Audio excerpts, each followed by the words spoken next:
So thank you all for joining us for the MCE annual board retreat.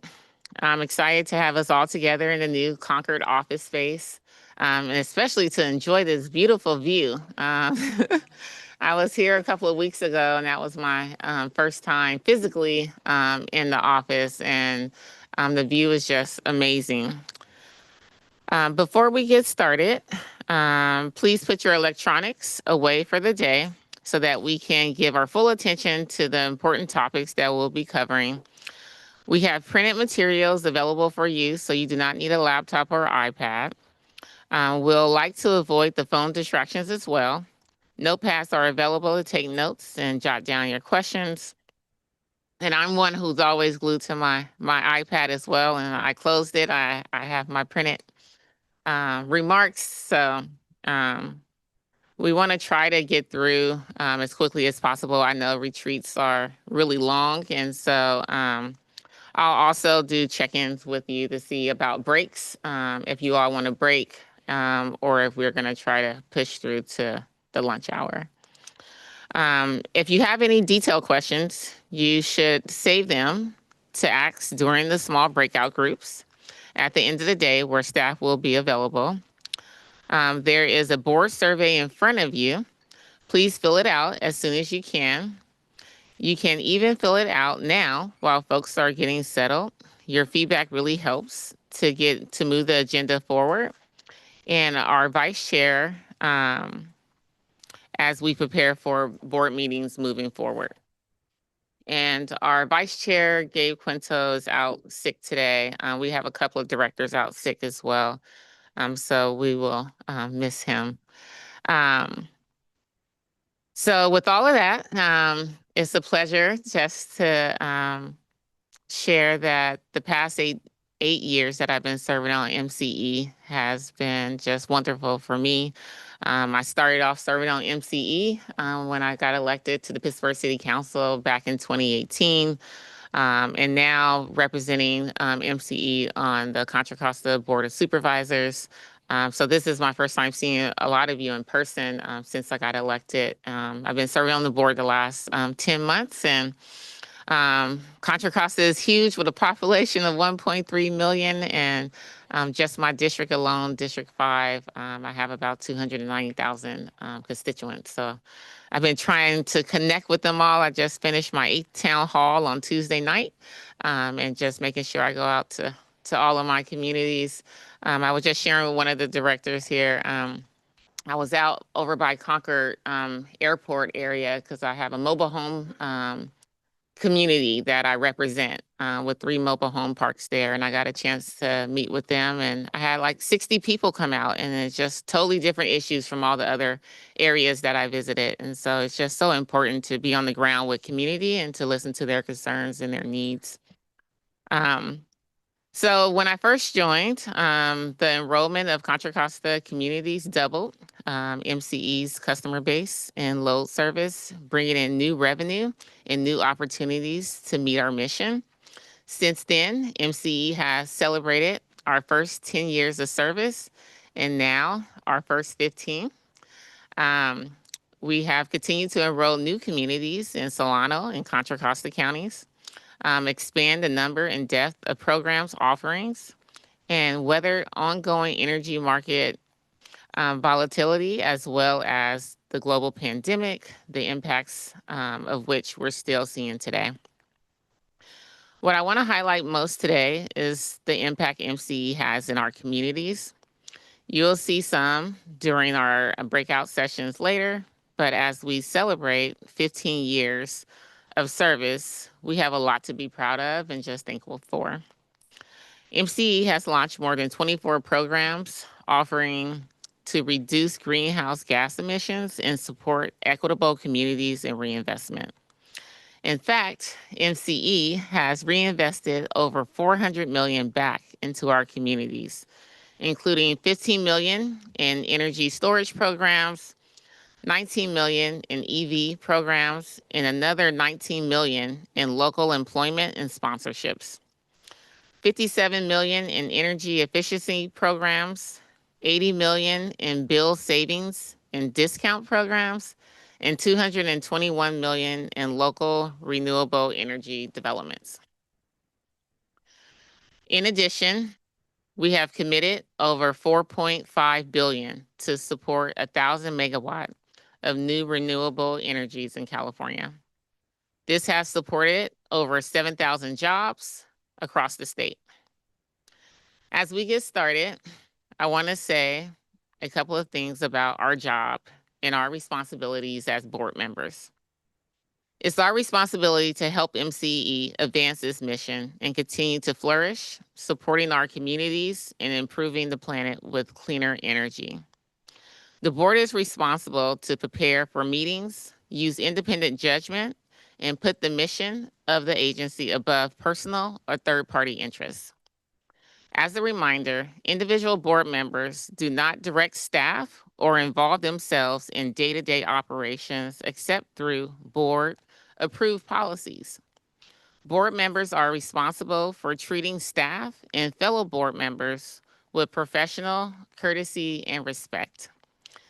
Next, I want to point out that we often get diverted by feedback from board members regarding how much detail they want from staff in board packets and presentations. Some want high-level summaries in order to cover more in a short time. Others want lots of details on different topics. We want to hear your perspectives on the board survey, and this will help guide us and tailor our approach for the year ahead. We have a large board, as you all know. If you are a member who tends to speak up a lot, please make room for others to avoid repetition and the same questions being asked. Also remember that your comments or questions must be relevant to the topic on the agenda.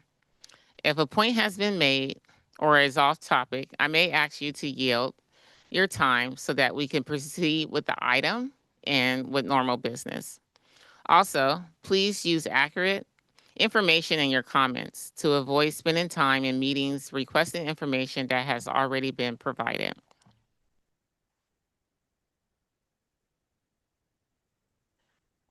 Before we dive in, we're going to go around the room and introduce ourselves. I'll start with myself. As you know, my name is Preston, and the jurisdiction I represent is Contra Costa County. Your population with 1.3 million. One key thing that MCE when joining the board, and one key thing for me is how to have MCE work in my community. So as a council member, I was able to solar battery of our schools there. And so that has been a big help. So as we proceed around the room, I'll ask you to share the same thing. So your name, your jurisdiction, your population, and one key thing that you have learned. And we'll start this way with Stephanie. Good morning, everybody. I'm Stephanie Andre. I represent the city of Larkspur, population about 13,500. I joined MCE about a year, this January, basically. And one thing I've learned about MCE, I mean, I've always been very interested in the renewable energy space. And I feel very passionately that, you know, climate change is the pressing, most pressing issue of our time. And so very pleased to be here on this board with all of you. One thing that I've learned many things, but I joined the technical committee to just learn more about, the nuts and bolts of MCE's business. And so been very interested in a lot of the energy contracts and procurement. Thank you. All right, good morning, everybody. Excuse me, Cesar Zepeda, City of Richmond, about 110-ish thousand people. And one thing that I've learned from MCE, other than Richmond hosting the solar plant, is other ways that we can look at bringing energy and really becoming sustainable in all of our communities, and how to bring that more about into all of our communities. And speaking MCE out and about, when I mention that to other people, they all go, "What is that?" and that's the Marine Clean Energy. So, and then you get to have this great conversation about energy and about how we're making a difference in our area. So thank you. Look forward to learning more. Thank you. Good morning. My name is Mary Sackett. I'm on the Marin County Board of Supervisors. We represent 252,000 people. And my district of San Rafael, I represent about 52,000 people. And one of the things that I've learned over the last year was just the interest in feed-in tariffs. And so people always are saying you should put solar here and the county should put solar there and you should do this project. And that staff was really willing to have those conversations with people when there was ideas of where projects should go. And I really appreciated handing that conversation off to the experts to have. I'm Terrell Calloway, representing San Anselmo, 12,000 residents. I have only been on the board a very short time, and I feel like I'm just taking it all in. So I'm still learning.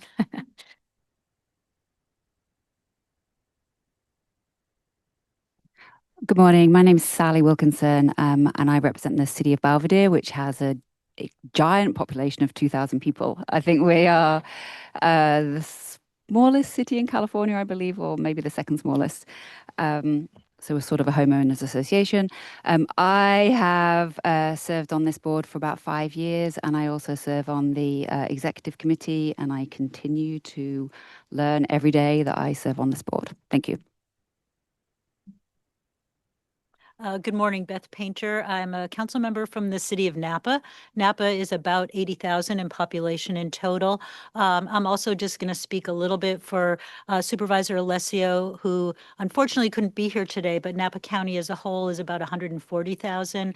And Liz represents the other jurisdictions in Napa as well as unincorporated Napa. So the two of us are here for Napa. I've been on the board for 4 years or so. And I think what I've really learned is sort of that balance between the complex work that MCE does around acquiring renewable power. It's complicated, and we're learning every day how we should really be doing our best to look at that. And then also just what MCE brings to all of our communities in terms of education, outreach, and programs. Good morning. My name's Carrie Birdseye. I represent the city of Benicia. We're about 27,000 strong. I've been on the board for over 3 years now. I've enjoyed getting to know other electeds and staff. And the one thing that I will say that I've learned is that it's very fun to go lobbying with Stephanie Chen.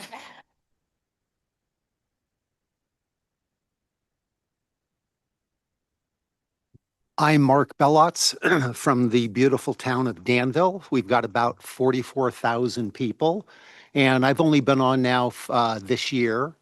But the couple things I've learned from MCE is all the employees that they have, whenever I've had a question or something I needed to know about, they have been so helpful, so good on getting back to me, giving me the exact information. Thanks.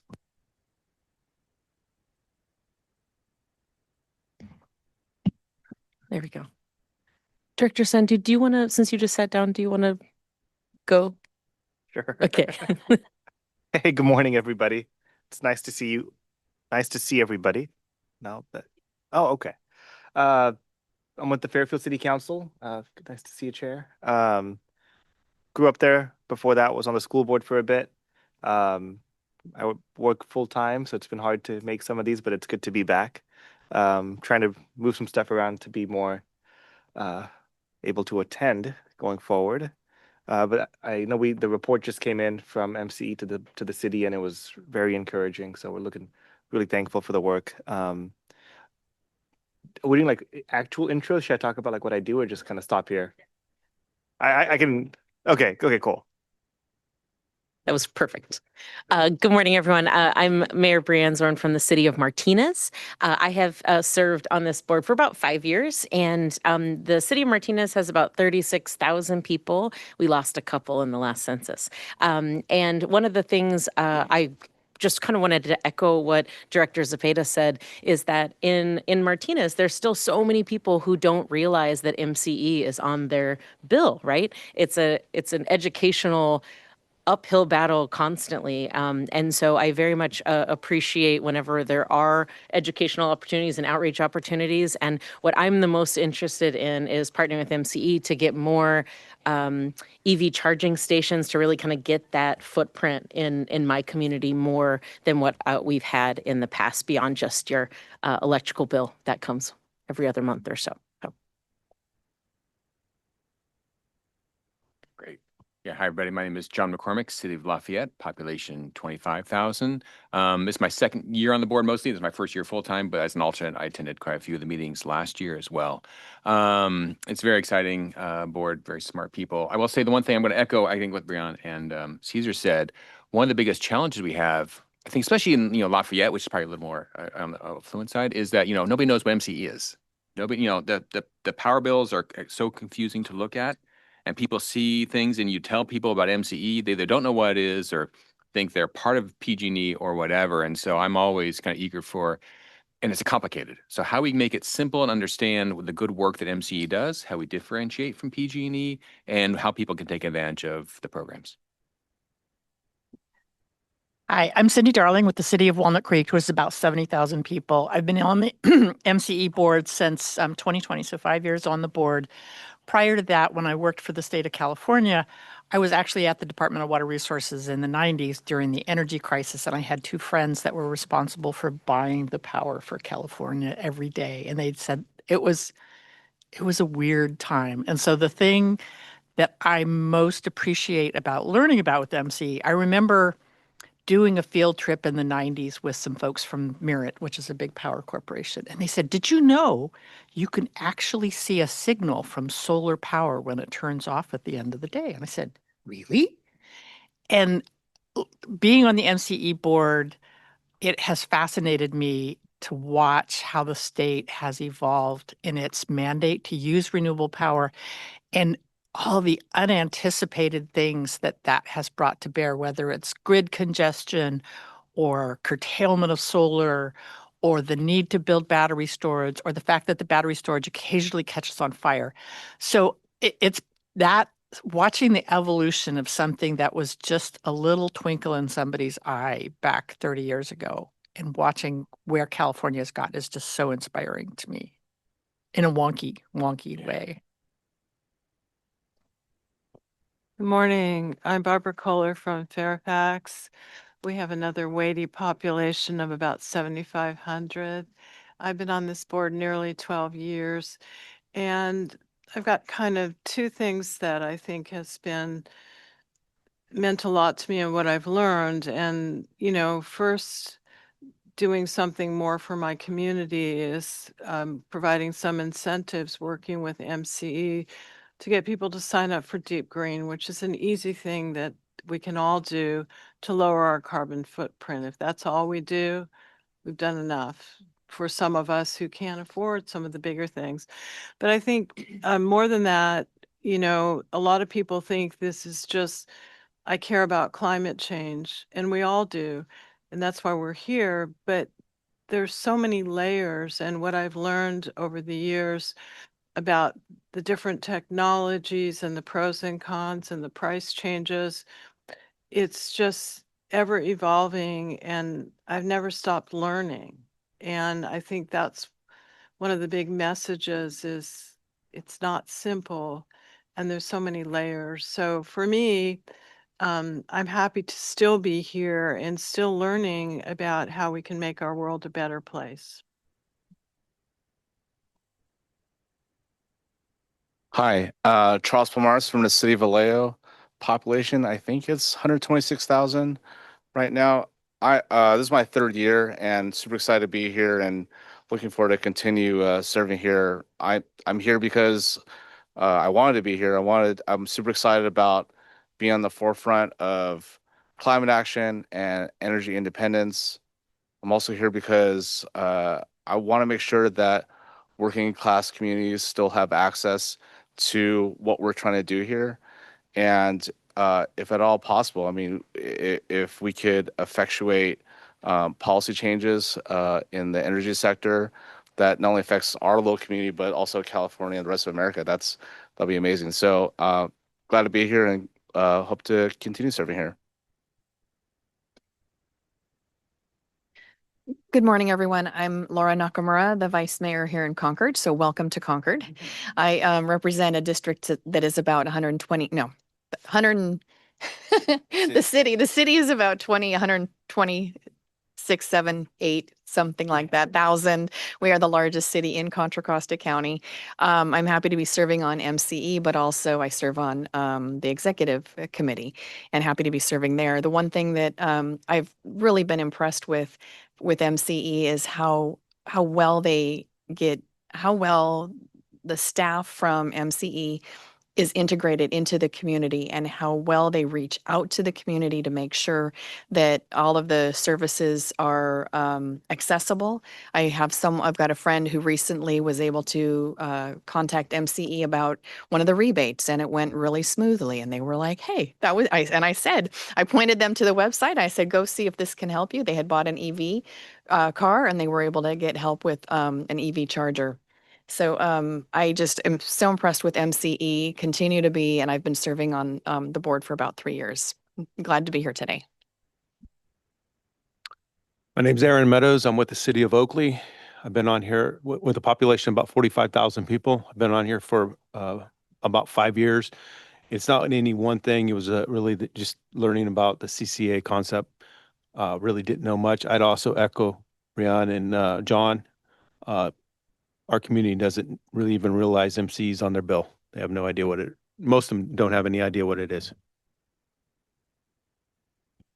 Good morning, Dion, current mayor of the city of Hercules. Our city is about 26,000 residents. What interested me about MCE, I actually had the opportunity of being the latest city to join, I think, MCE. So just going through that process, I'm still new, still learning. I'm on the tech committee, which means it's like, a fire hose with gaining information. But what I did enjoy was staff's, the team that I got to work with as we did the rollout in Hercules. They were very informed, very knowledgeable, and also kind and patient, because we did have a group that was sort of upset about the MCE. They were upset about rumors about what MCE was. And I think now most people are very happy with the service that we provide. So I'm grateful for all of you that came before, for what you produced, and then able to share that with our community as well. So just thank you for that.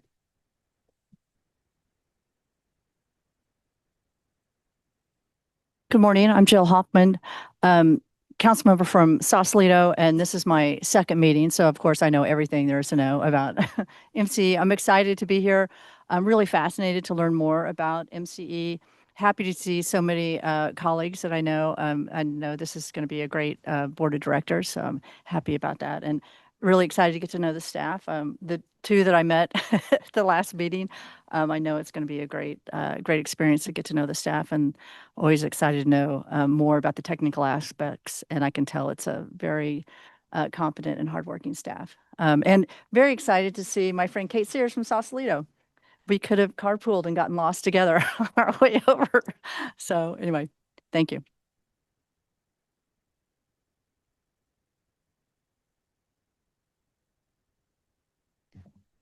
Good morning, everyone.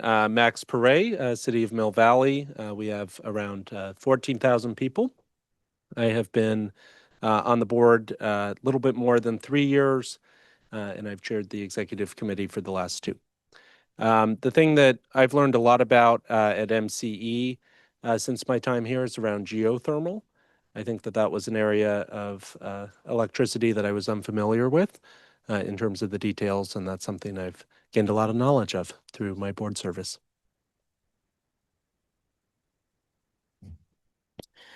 And then Maureen, do you want to come up and introduce yourself, or maybe you could talk loud enough, but you could come up and use the mic and.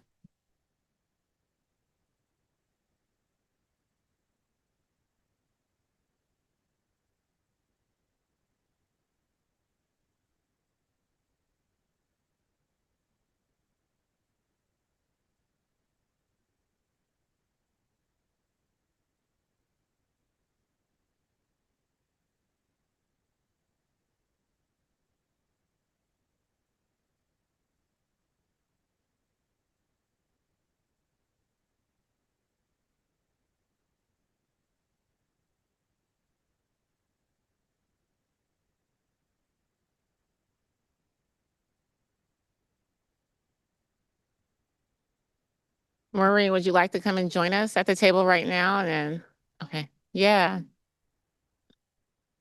All right. Well, thank you everyone for introducing yourselves. And I know for some of us, this is our first time seeing each other, and we're always seeing each other on the Zoom screen. So it's nice to be here in person. And I just want to encourage everyone, if you haven't had a chance to meet someone, this is your first time meeting them in person, take out the time and go and say hello. And I always say sit next to someone that you never sat next to before when you're eating lunch so you can get to know them. I think that's really helpful for us to just create bonds with each other as we're serving on the board. And then lastly, I just want to add is because no one mentioned it, and just our youth, I just want to appreciate MCE engaging our youth.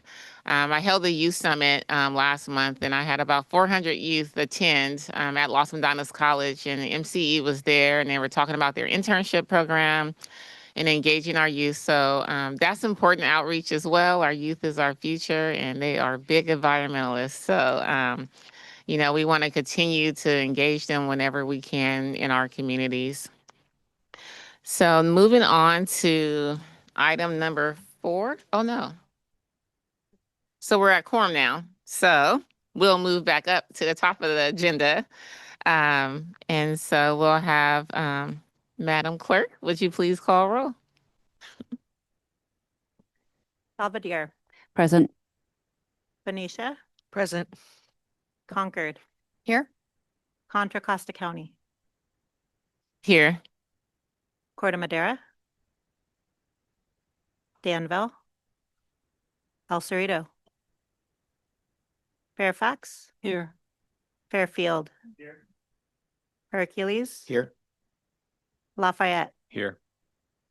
Larkspur, Here. County of Marin,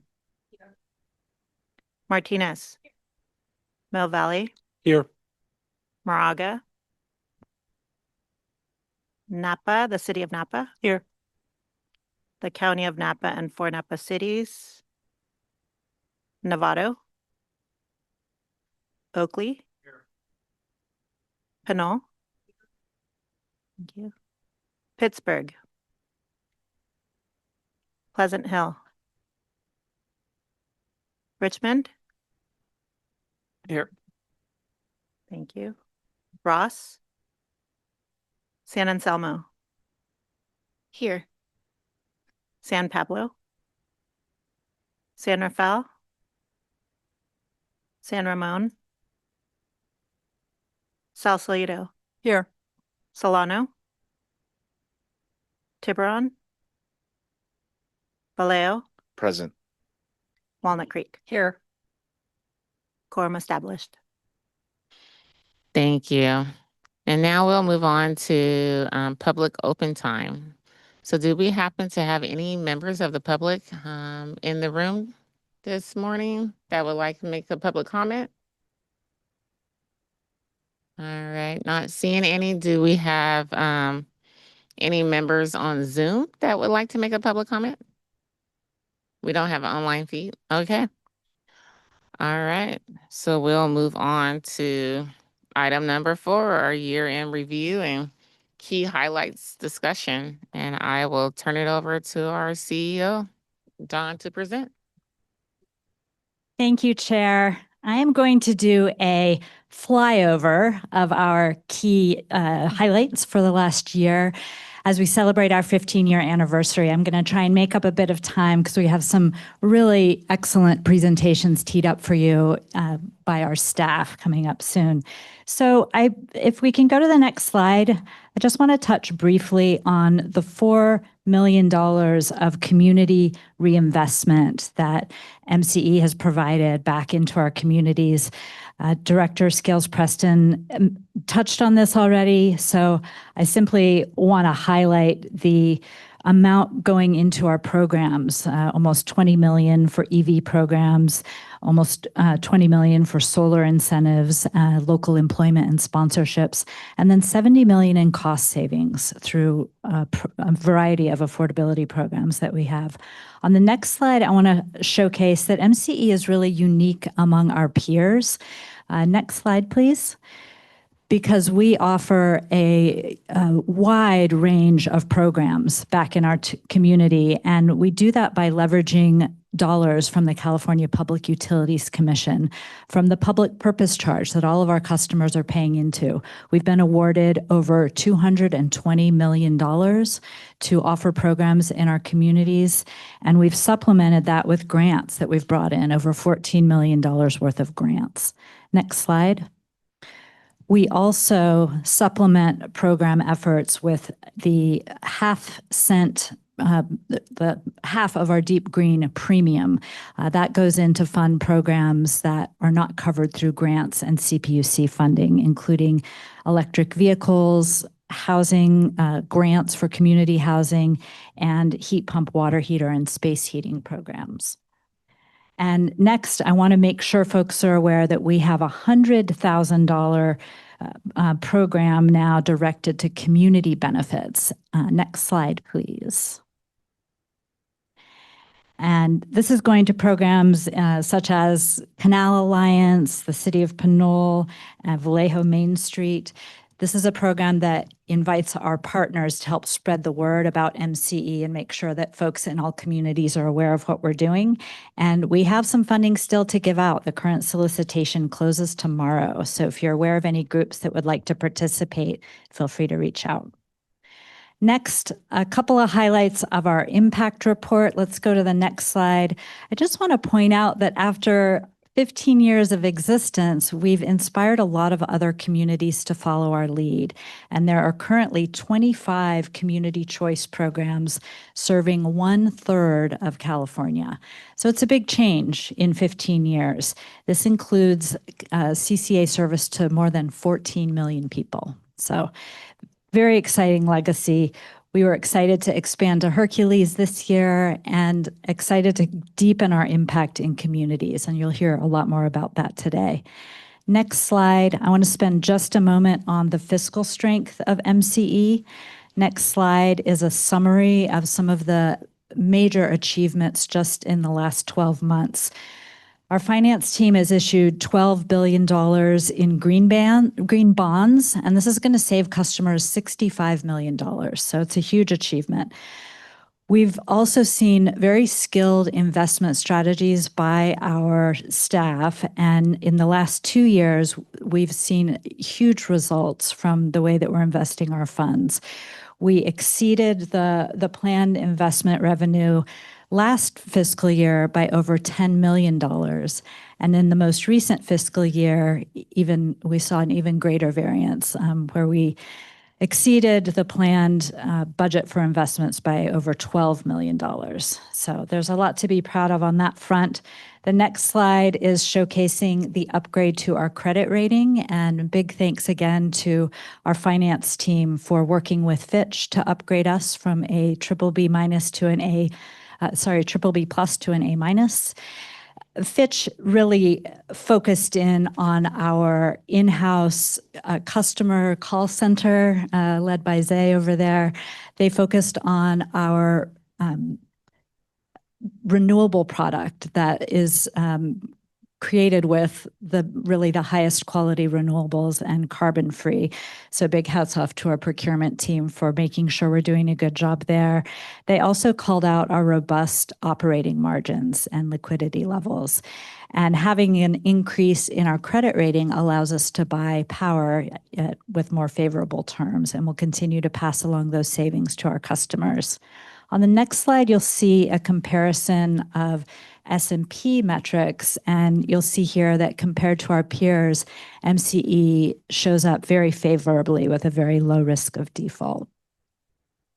Next slide is just to touch on MCE rates, which remain very competitive, despite the fact that we have a lot of old legacy long-term solar contracts in our portfolio, and that your board has launched and supported a local feed-in tariff program where we pay a premium for local projects that are put into our portfolio.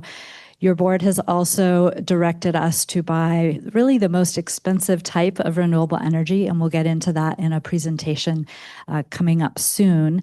But with all of those high-cost products, we've still been able to maintain very competitive rates. Next slide. I just want to spend a moment underscoring the volatile energy market that we operate within. For those of you that have been on the board for a while, you know that it's a volatile energy market. Director Darling referenced the energy crisis back in the year 2000. We happen to have that showing up here on the slide. It was really the backdrop in a lot of our initial presentations when we were looking to form MCE. Local elected officials were really afraid of getting into the energy business, and for good reason. There's a lot of volatility during the energy crisis in the year 2000. The governor was recalled. The year after that, PG&E went bankrupt. And in 2010, when we launched, we were able to lock in a lot of long-term supply. But as I mentioned, that was in a high-cost environment for renewable energy. About 5 years later, we saw renewable prices really start to plummet, which was very exciting. We were able to take advantage of lower prices at that time, but that's also a time when a lot of new, oops, it looks like this might have, okay. That's okay, I'm gonna talk loud. A lot of CCAs launched during that period, and they were able to take advantage of a very low-priced renewable energy market. A year later, PG&E went bankrupt for a second time, and that was in 2019, and we continued to see ups and downs in the market, ending with what I wanted to highlight on this slide, a very extreme west-wide energy heat wave that happened in September of 2022, causing about $20 million in cost to MCE just for the 3 days of power purchases alone. Let's go to the next slide. Quick summary of our power supply, which is high quality power content label 1 renewables. We've invested $4.5 billion in total in getting new renewables built in California, and that's a lot to be proud of. The next 3 slides, I'm going to bounce through quickly. Let's go to this next one. I just want to remind folks that we have talked a lot about energy volatility. In fact, it was a big focus of our retreat last year. In November of 2024, we did a pro forma update that showed prices creeping up since the time of budget setting. Next slide is also from our November 2024 pro forma update, where we saw an increase in one of our contracts, the PG&E VAMO contract, that caused an extra $15 million hit to our budget. Next slide shows that based on the increases that we saw in the energy market in 2024, we increased our planned cost of energy in the budget that your board set in February. We increased it by $100 million. So that was a planned increase due to what we were seeing in the market. But as you'll see on the next slide, there were also some unplanned costs of energy that came in at the very tail end of our fiscal year. That included some long positions due to more deliveries than we were expecting in the renewable portfolio. Also, some of the price adjustments and some early invoices that came in at the tail end of our last fiscal year. So there's often a lot of volatility. This last year was no exception to that. Next slide. Just to put it in context, if you look at the last 3 years, that yellow line shows you how much things can bounce around between what we plan in energy costs and what we end up with. The planned budgeted costs are in pink. The actual costs are in green. And you can see that the difference between our plans and results in 2023 were about we had about a 12% variance that year. The following year, there was a variance of over 14% that went in our favor. We actually saw costs coming in quite a bit lower in that prior fiscal year. In the most recent fiscal year, it went the other direction, and we saw the cost of power going up by almost 12%. So this is just a reminder and a backdrop and really setting the stage for what we're going to talk about today. On the next slide, you can see a breakdown of where our funds are going. If you break down our electricity supply, there are a lot of different categories, and each bar there represents a different year. So the blue bars is our fiscal year 22-23, the yellow bar is 23-24, and the green bar on the right is the most recent fiscal year. You can see a big increase in our short-term PPA costs, and we're going to get into why that happened a little bit later. Next slide is just a big picture overview federally of what's happening with solar and wind prices. They are continuing to creep up, and the activity happening at the federal level is creating added uncertainty. Next slide. Just quickly want to touch on, let's move on to the very next slide. Our regulatory uncertainty continues to really drive volatility in the energy market. We have a new procurement order that just landed about a week ago from the CPUC. We're expecting the CPUC to allow PG&E to do some retroactive rate making and increase exit fees next year. That's going to affect all of our customers. So if the energy sector wasn't volatile enough by itself, the regulatory scope creep that we've been seeing over the last 15 years is really tipping the scales pretty dramatically. So with that, I'm going to wrap up, and I just want to let folks know that we're really focused today on diving into a deeper exploration of our power supply portfolio. We want to deepen your understanding of the many risks that we face, and we're going to learn about some meaningful mitigation measures that we can implement to gain more control over risks. While none of us can control the energy market and the energy prices, unless someone has a secret power out there that you haven't told me about, there is one thing that we can control a little bit, and we're hoping to control it more, and that is our load. That is how much power we need and when our customers use it. So that is why today we're going to spend time doing a simulation of our virtual power plant so that you all can understand, while we can't control everything that's happening out there, we can control to some degree what's happening with our load. So that's what we're going to spend time on today. And I really thank you all for being here, and I'm excited to turn it over to our next item.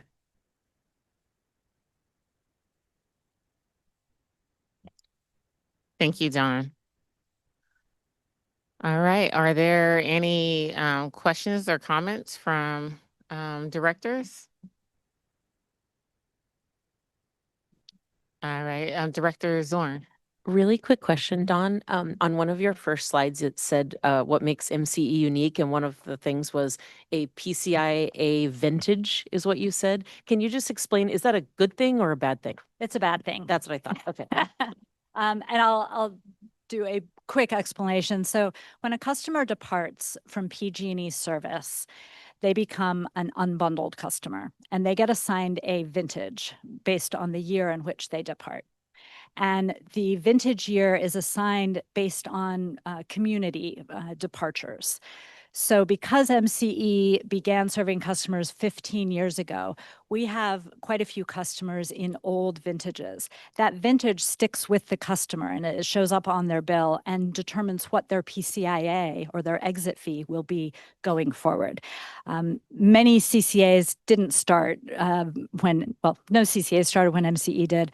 Many of them started after we'd been up and running for about 7, 8, 9 years. So they have much more recent vintages. And that is why when you do cost comparisons among CCAs, you end up with an apples to oranges comparison. Thanks.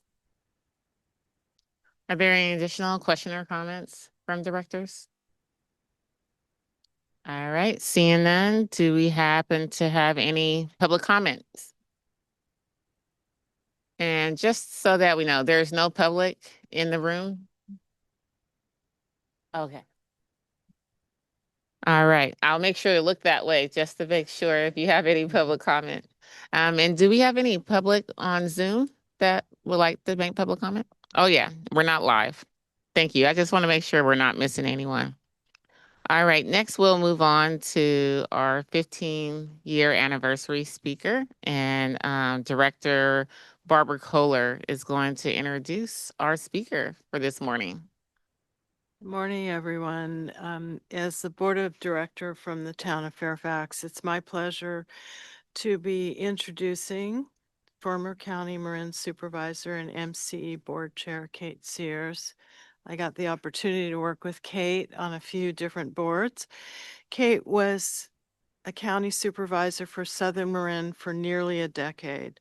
She was, and I'm sure continues to be, a leader on issues of climate change, sea level rise, and renewable energy, as well as racial equity and social justice. Kate served as a Marin County supervisor for 10 years, as MCE board vice chair for almost 3 years, and finally as our MC board chair for 6 years before she retired in 2021. A hallmark of Kate's work in local government was bringing people together to find common ground and to develop collaborative, creative, and effective solutions to the myriad of issues we face. Please join me in welcoming MC's longest serving board chair, Kate Sears.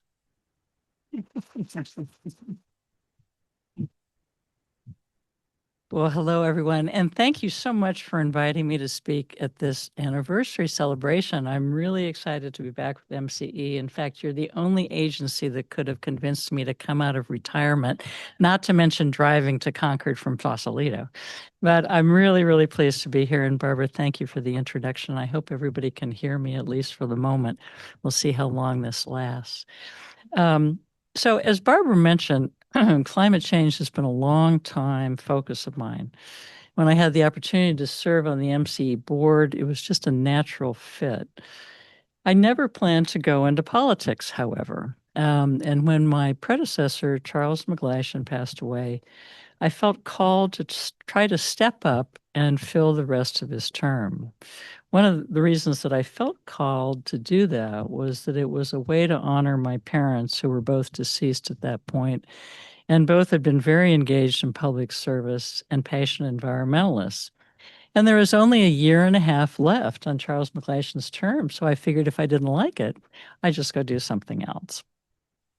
So what started out as a short-term commitment quickly became nearly a decade of public service that changed the course of my life. As we all know, climate change impacts are a reality and have been for quite a while. From increasing fires and flooding issues to unseasonable weather and worsening pollen seasons, we can see the impacts of climate change has on our day-to-day life. When I got into office, sea level rise was a particular interest of mine. I didn't really know much about MCE. But as I served on the board, I became increasingly excited about what MCE was doing and its innovative role in the energy sector, especially the positive impact on greenhouse gas reduction and environmental benefits. It was a tremendous journey to be with MCE for nearly a decade, building the agency that became the blueprint for 25 programs now operating across the state. It's really miraculous to those of us who were there early on. When we started, we had no idea what MC would become, but we knew that we needed to do better for our communities. Our total startup cost, if you can believe this, given the numbers you just saw, was around $2 million. And I think maybe that was yet upgrade of the actual amount of money that we really had. I remember making that, we made that last $10,000 loan that really shifted things. So this was really a shoestring kind of operation. And with that shoestring operation, we battled PG&E's $45 million in anti-CCA funding, and we won. That was just the first of many battles with PG&E in the years that followed. There was a time, in fact, when every year felt like an existential challenge and crisis. We started with just 8,000 accounts and a handful of Marin communities. I remember very well the decision to extend MCE's services from Marin to Richmond and how worried I was about whether it would work. Today, as you know, MCE serves 38 member communities, 600,000 customer accounts, and over 1.8 million people, proving that big change can start small and that you can't create change without taking a leap.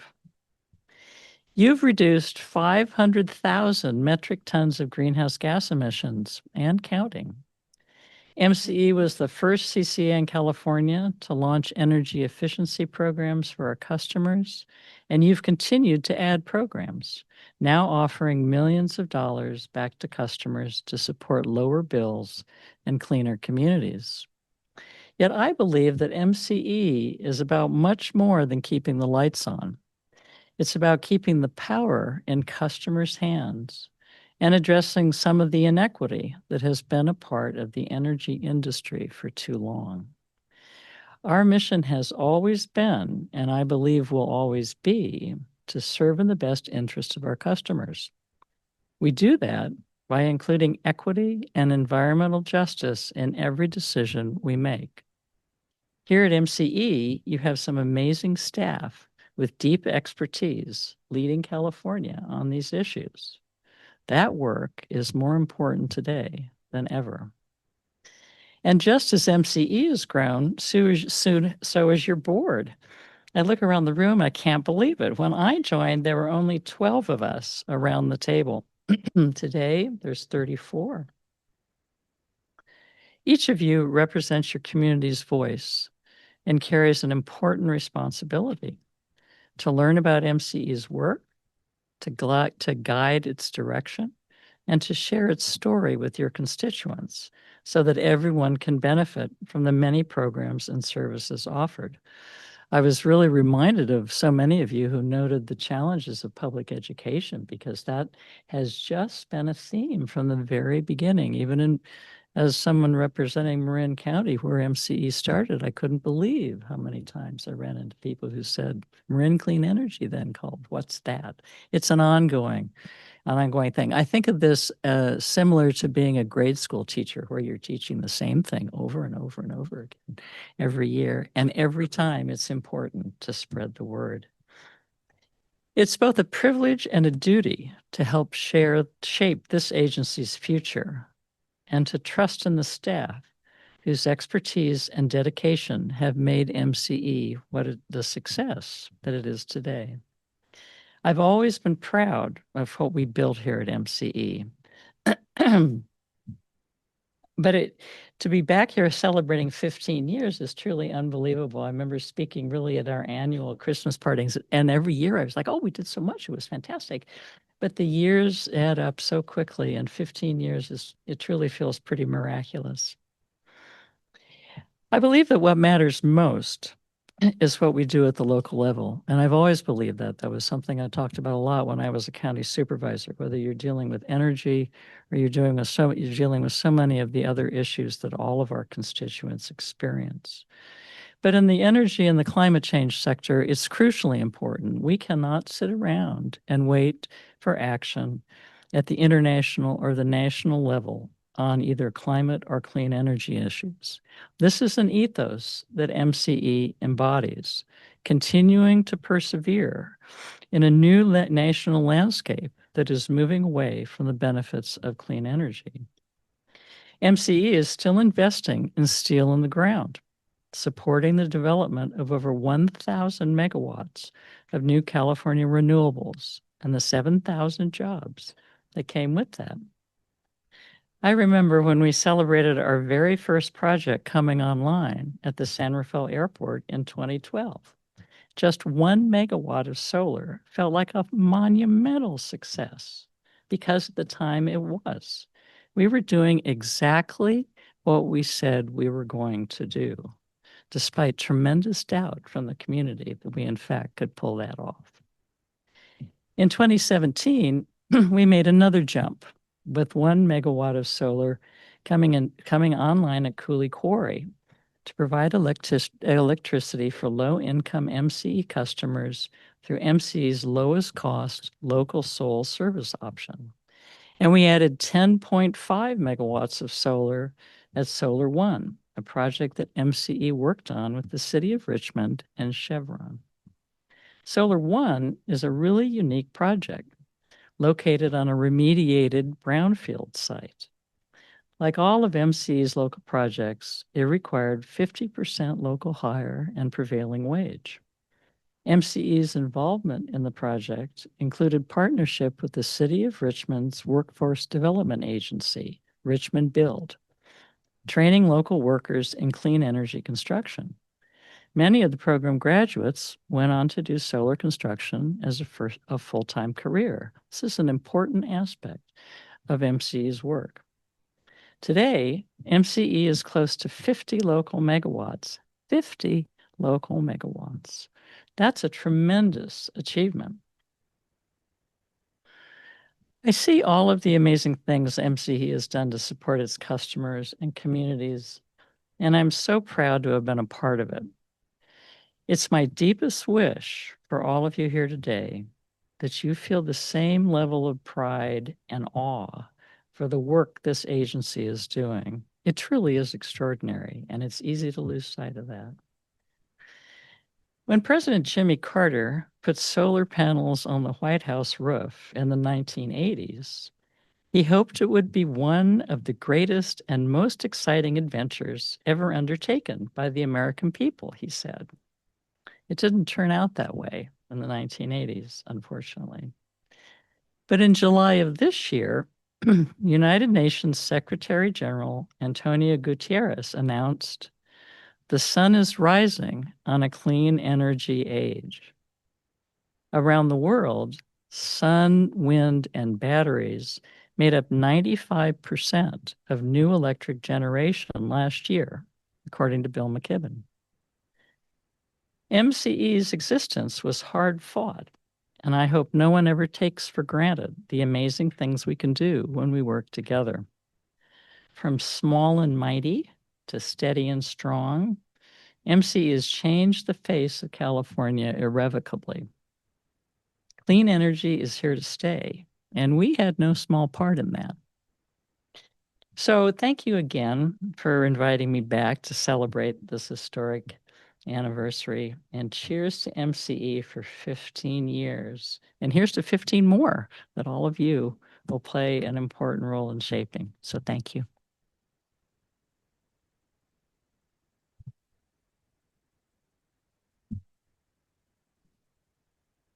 Well, we definitely want to thank the Honorable Kate Sears for being with us today and just really appreciate your remarks. As you were hearing, we have a lot of new directors, and so all of that background is really helpful to each of us, even myself, being here for 8 years. There's some of those things I didn't even hear. But then just important things for us to take away just as being public servants is that we're here to represent our communities, and we each represent our communities in different ways, depending on which part of the county we're in, whether it's Contra Costa or Napa or Marin. And, the services and programs matter to just everyday working people. And so I think you really hit home on that, where MCE is providing jobs, or, in my community, they care about whether or not they're saving $5 if they decide to join MCE or not, right? Because each dollar matter, but then also sharing the story of how this is clean energy, how is this different? And so, yeah, I just appreciate your remarks. So thank you.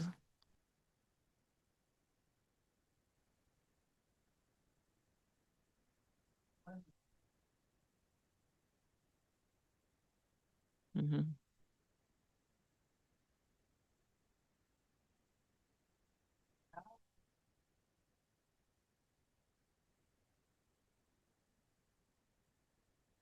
And, Marin County always thinks of itself as the great environmental leader.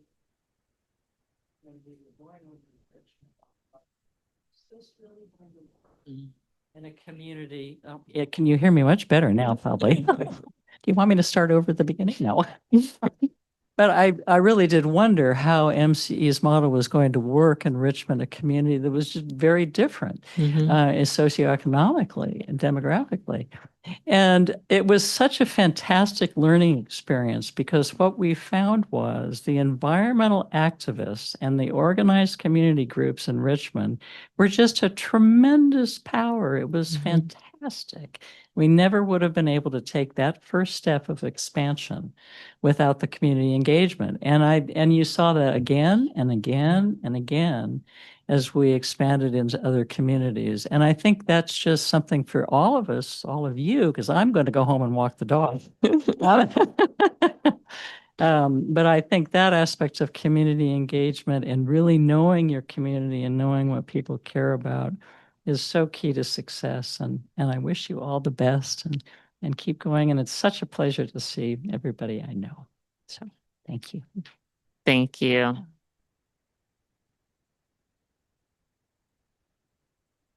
And everyone, I just want to thank the entire team of MCE. And so I know we don't get a chance to do that enough. And when just listening to your remarks of creating access and being equitable, it's important because our MCE team works on that day to day.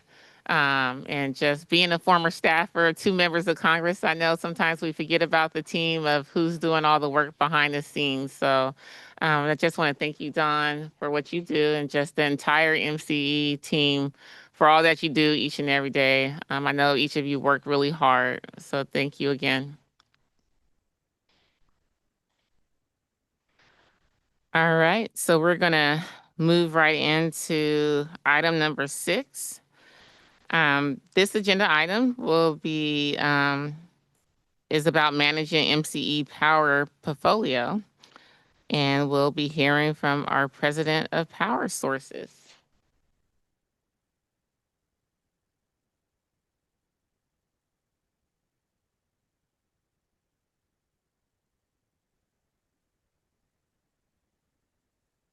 Can you hear me? Good morning, everyone. My name is Vidhi Chawla. I am the VP of Power Resources. I'm responsible for overseeing MCE's power procurement and related activities. I know there's been a lot of interest in learning more about how MCE does procurement and how MCE manages its portfolio. So today, I'm joined by a few team members from my team who are basically spread across the room. But there will be 2 main presentations today that will focus on talking about, like Don mentioned earlier, talking about how MCE develops its procurement strategy. So what actually drives how MCE does procurement. I know we talk about, and earlier we talked about a few of the basic principles that we go by when we're going out and doing our procurement. Compliance and power content are key, when we're making those procurement decisions. And then we're also going to go a little bit into the detail of how we actually manage our power supply and our portfolio, because there's been a lot of interest in that area. So we'll try to cover that today through our presentation. Following that, we have a second presentation that will give you an overview of the CAISO. So I know this acronym gets thrown around a lot, but we'll try to go into a little bit more detail today. So CAISO is the California Independent System Operator. It is the main system operator here in California. That runs the California energy markets, and MCE is one of the participants. So we're going to try and give you an overview of what the system operator does and how MCE participates in California energy markets. So I'm hoping that today's conversation will be helpful and it will hopefully answer some of the questions that you've asked over the last few months at different board meetings. And I'm hoping for a good dialogue today. So with that, I will like to invite Stephen Mariani, who will be giving us the first presentation. Thank you.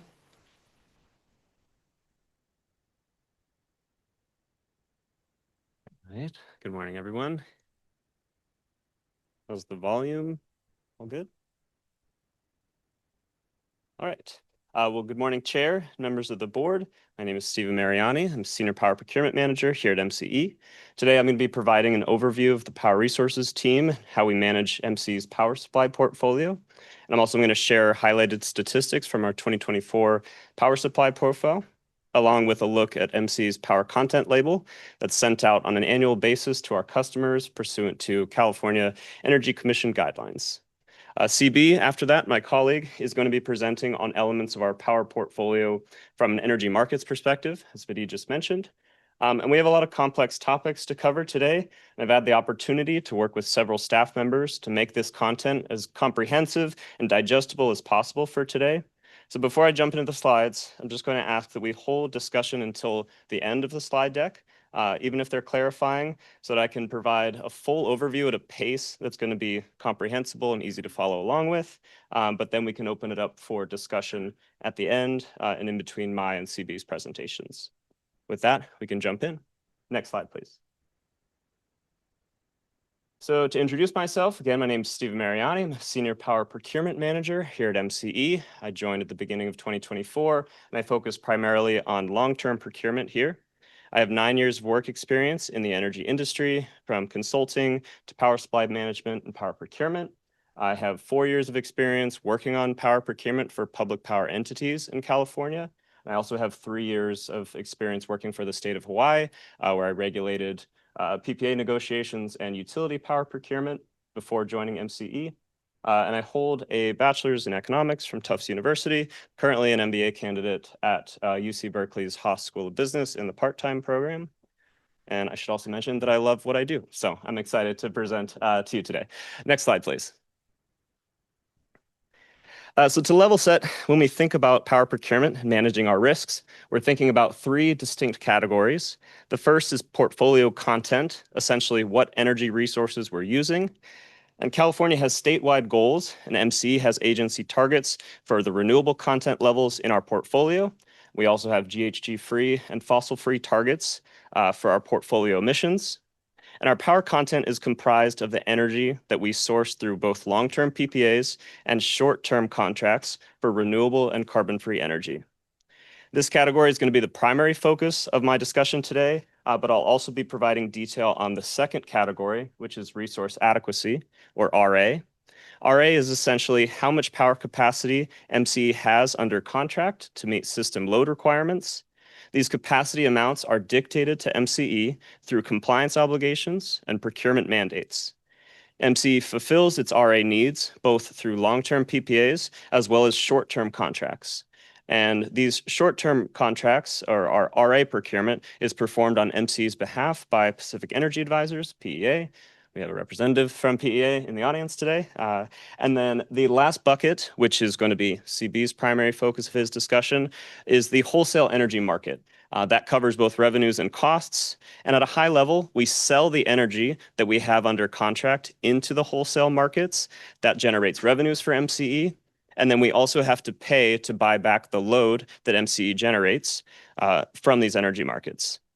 So as I said, CB in the next presentation is going to do a deeper dive on the mechanics of these markets. But just in brief, we sell the energy from our long-term PPAs into the markets.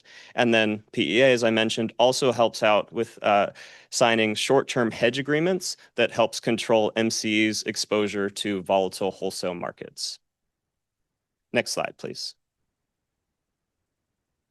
So to set the stage for talking about procurement, first talk about what drives our key decisions around our power supply mix.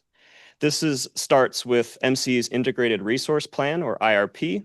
This is a guiding framework that's developed in conjunction with the Public Utilities Commission IRP process. The IRP coordinates projections for supply needs for the RPS, or the Renewable Portfolio statewide program, plus the capacity targets that are set by the CPUC. And these can also include procurement mandates that we have to go out to procure additional capacity. And then we layer on MCE's agency targets for our various product offerings. Those include our 60% renewable portfolio content and 100% renewable content for our different products, and our emissions targets of being 95% GHG-free and 100% fossil-free. With these goals set, we then have our forecasts for retail sales. These can vary year to year based on weather conditions and the occurrence of extreme heat events. In addition, there are continuing trends towards electrification in different end uses. And then the actual retail sales and how they compare to our forecast, those act as the denominator when it comes to determining MCE's portfolio needs and how we're going to meet our targets. Finally, there are variances from year to year between our forecasts and our actuals on the supply side as well.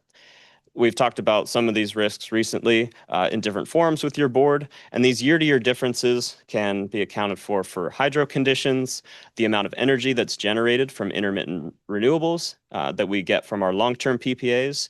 These are subject to weather conditions, congestion, curtailments on the grid, and also system and generator outages. These factors, in addition to when our contracts deliver product to MCE, have resultant impacts on the budget. We're going to discuss more of that today, but we've also mentioned that a few different forums in the past. Next slide, please. So as I mentioned on our last slide, MCE has established aggressive goals for our power portfolio at the direction of your board, including a renewable content goal of 60 and 100% renewable content for our various products, and portfolio emissions targets of 95% GHG-free and 100% fossil-free energy. I'm going to discuss in a few slides the different products that go into making up our portfolio and how we achieve these targets. But first, I want to show how MCE's portfolio stacks up against fellow CCAs. So the graph is showing here the base service for major CCAs by size of the program, which is measured in enrolled megawatt hours. And then on the y-axis, we have the renewable content percentage. And then on the x-axis, we have the pounds of CO2 emissions for the various portfolios. I'm going to mention here that due to sizing and having enough room for this graphic to show up, the x-axis actually goes negative, which is a counterfactual that wouldn't actually happen. The lowest emissions you can have is zero. So MC is right up against that y-axis with just 4 pounds of CO2 emissions. And that is a statistic from the 2023 power content labels. All of this information was sourced from 2023 because that's the latest that has been published for the entire state and also all of our CCAs. Since we just attested to and sent our power content label for 2024, we weren't able to make these comparisons to other CCAs. However, the trend, especially for MCE, as I'll cover later in the slide, is we've now reached another historic low for emissions and a historic high for renewable content. Next slide, please. Going to take a brief detour from power content, talk about resource adequacy and the cost of compliance. So in addition to the fossil-free targets that we have for our content, MC has compliance obligations that we must meet through our power supply portfolio. This is to satisfy requirements for RA. Again, that's a measure of the amount of capacity that MC has under contract. And beyond the RA benefits we receive for our from our long-term PPAs, PEA is responsible for procuring additional RA through short-term fixed-priced contracts. RA compliance is monitored in 2 phases. MC must first file a year-ahead filing in October of the preceding year, showing that it's contracted its obligated capacity for the year to come. Then on a monthly basis, MC files month-ahead filings to show, as you would imagine, that we have the fully contracted capacity for the coming month. These markets for RA are volatile in the short term. And to illustrate how this affects MCE, we're showing in this is a graphic, a timeline on the bottom with these arrows. We're showing the differences in costs for these short-term contracts for summer RA in years 2024 and 2025 as compared to the cost for the same summer months, but in the month ahead, in the month prior. So as you can see, the year ahead pricing was 3 to 4 times higher than what it was in the month ahead in these years. If a CCA is not compliant in their filings, they face both financial penalties in the way of citations issued by the CPUC, and then they can also face non-financial penalties in the way of potential restrictions on their ability to expand their service territory. What we're showing here is that over the past 5 years, other CCAs have been fined a combined total of over $136 million for being out of compliance for RA, and some of which have had their ability to expand their service territory restricted.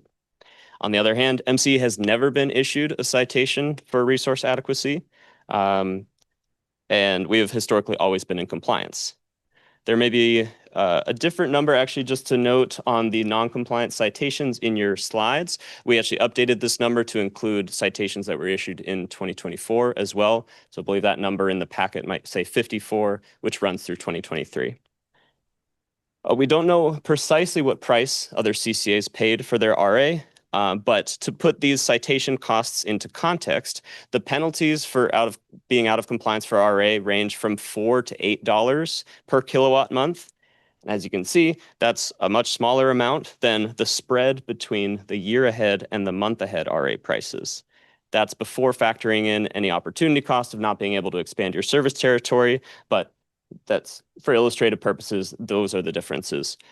And others, other than me, might be able to speak more to this in detail, but it has customarily been the board's direction to meet all of our compliance obligations and stay in good standing with the CPUC and set a good example for other CCAs. Next slide, please.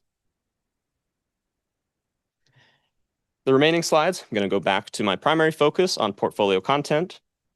So once our targets are set, the Power Resources team goes out and ensures that we have all the products under contract that we need to meet our content targets. This exercise involves looking at all of our long-term contracted supply for both renewables and fossil-free energy, and then determining the open position for our portfolio in the future years. We forecast how much renewable energy our long-term contracts will provide, and then we compare this to our load projections to determine what the remaining need is to buy short-term renewable and carbon-free contracts. While these short-term contracts are purchased at a fixed price, the prices can vary on what we purchase and when we purchase them. To protect against this volatility, our risk management policy provides guidance on how much open position we should be carrying in the preceding year before we enter that compliance year. And it directs us to spread out when we're executing these short-term deals to hedge against big price swings in the market. The Power Resources team works with several outside consultants to provide inputs on our forecasts for load and supply conditions, and PEA plays a key advisory role when we sign our short-term deals. They help ensure that we're not paying prices that are out of market or buying at inopportune times. Next slide, please. So when we go out to sign short-term contracts to fill our open positions for both renewable and carbon-free energy, that's not coming out of our long-term PPAs, we have multiple options to choose from. Said another way, not all renewable and carbon-free products are created equal. What we have in this table today shows the differences across these products, and these differences can play a critical role in what our power content label looks like and what we're going to pay for these contracts. Power content, so I'll start going down this table here to illustrate. So power content category 1, or PCC1 energy, is a distinction that means you're buying both the physical energy and the renewable attribute of the energy that is generated either in California or directly delivered into California. Given that the energy and the renewable attribute are purchased as a bundle, and must be contracted for prior to when the energy is generated, this category is considered the purest form of renewables and contributes to additionality. Additionality means that the energy is coming from new energy that is being generated and injected into the grid, as opposed to being produced by a renewable that could be located outside of California or generated in the past. At the direction of your board, MCE relies solely on PCC1 energy to meet its renewable targets. And this includes all of the energy that we buy from our long-term PPAs. All of that is PCC1 energy. PCC2 energy is renewable energy that's generated outside of California, but it is paired with what's called substitute energy that could be generated in or imported into California. Since the energy is paired with non-renewable energy in the portfolio, the emissions rate for these is not the same as the renewable energy. On the power content label, the emissions of the substitute energy are considered part of your portfolio. So if you pair your renewables with brown power, it'll have a much higher emissions rate.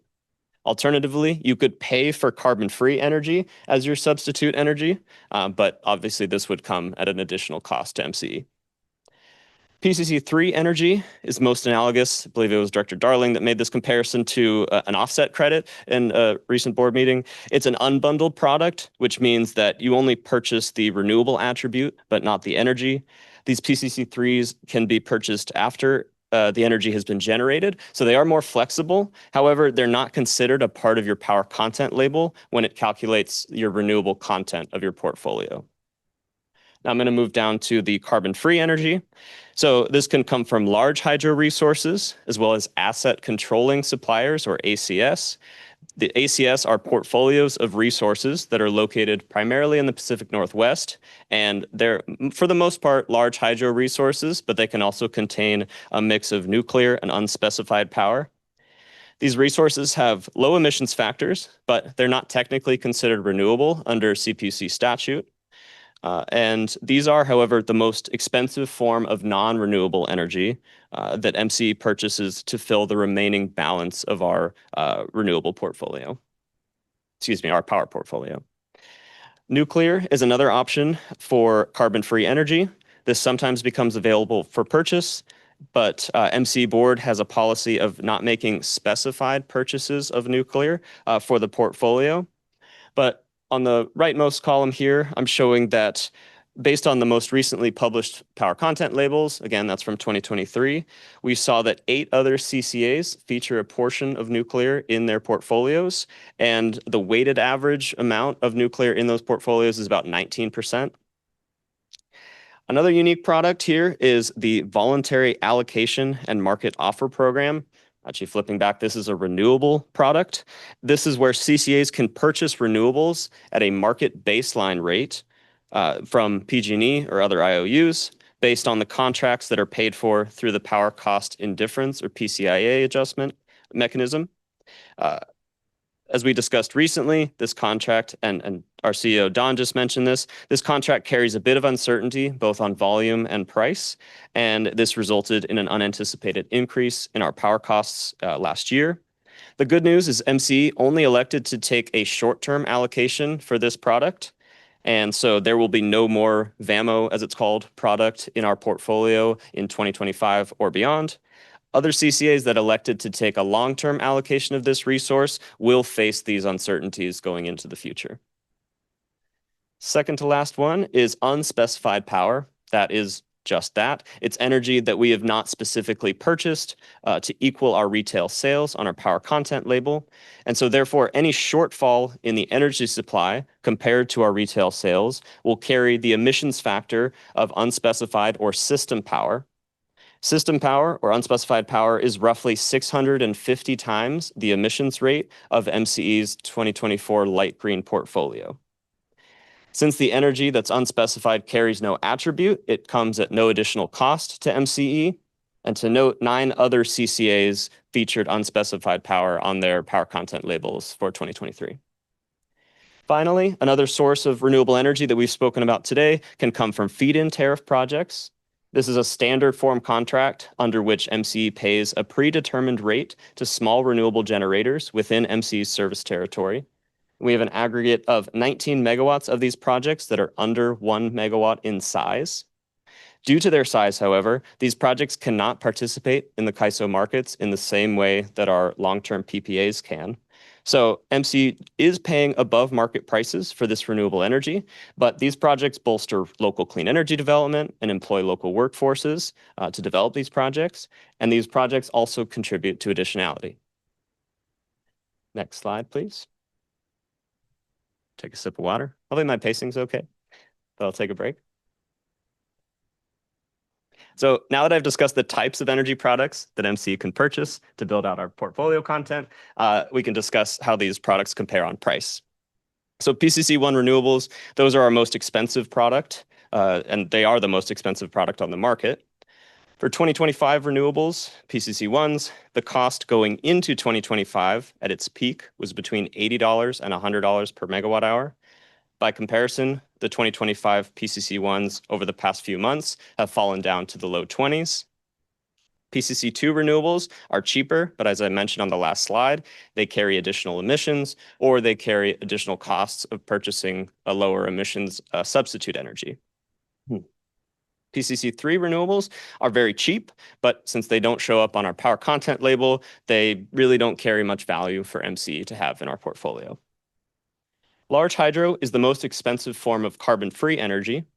For 2025 large hydro prices, these were 2 to 3 times cheaper than PCC1 energy, but still at the top of the ranks for carbon-free energy. And then nuclear energy, this is a fairly illiquid market. There have been restrictions placed on being able to resell the allocations to CCAs from the Diablo Canyon plant. But when it has been available, it has tended to sell at a slight discount to large hydro. And then on the x-axis of this chart, we're illustrating here that there's various factors that contribute to swings in prices for these different types of energy, one of which is whether you're purchasing at the beginning or at the end of a compliance period. But altogether, these factors are just reflecting whether there's many buyers and sellers in the market or there's few buyers or sellers when there's high demand for these products. Next slide, please. So finally, I want to talk about the concept of hedging. This is hedging for our PCC1 energy in our power portfolio.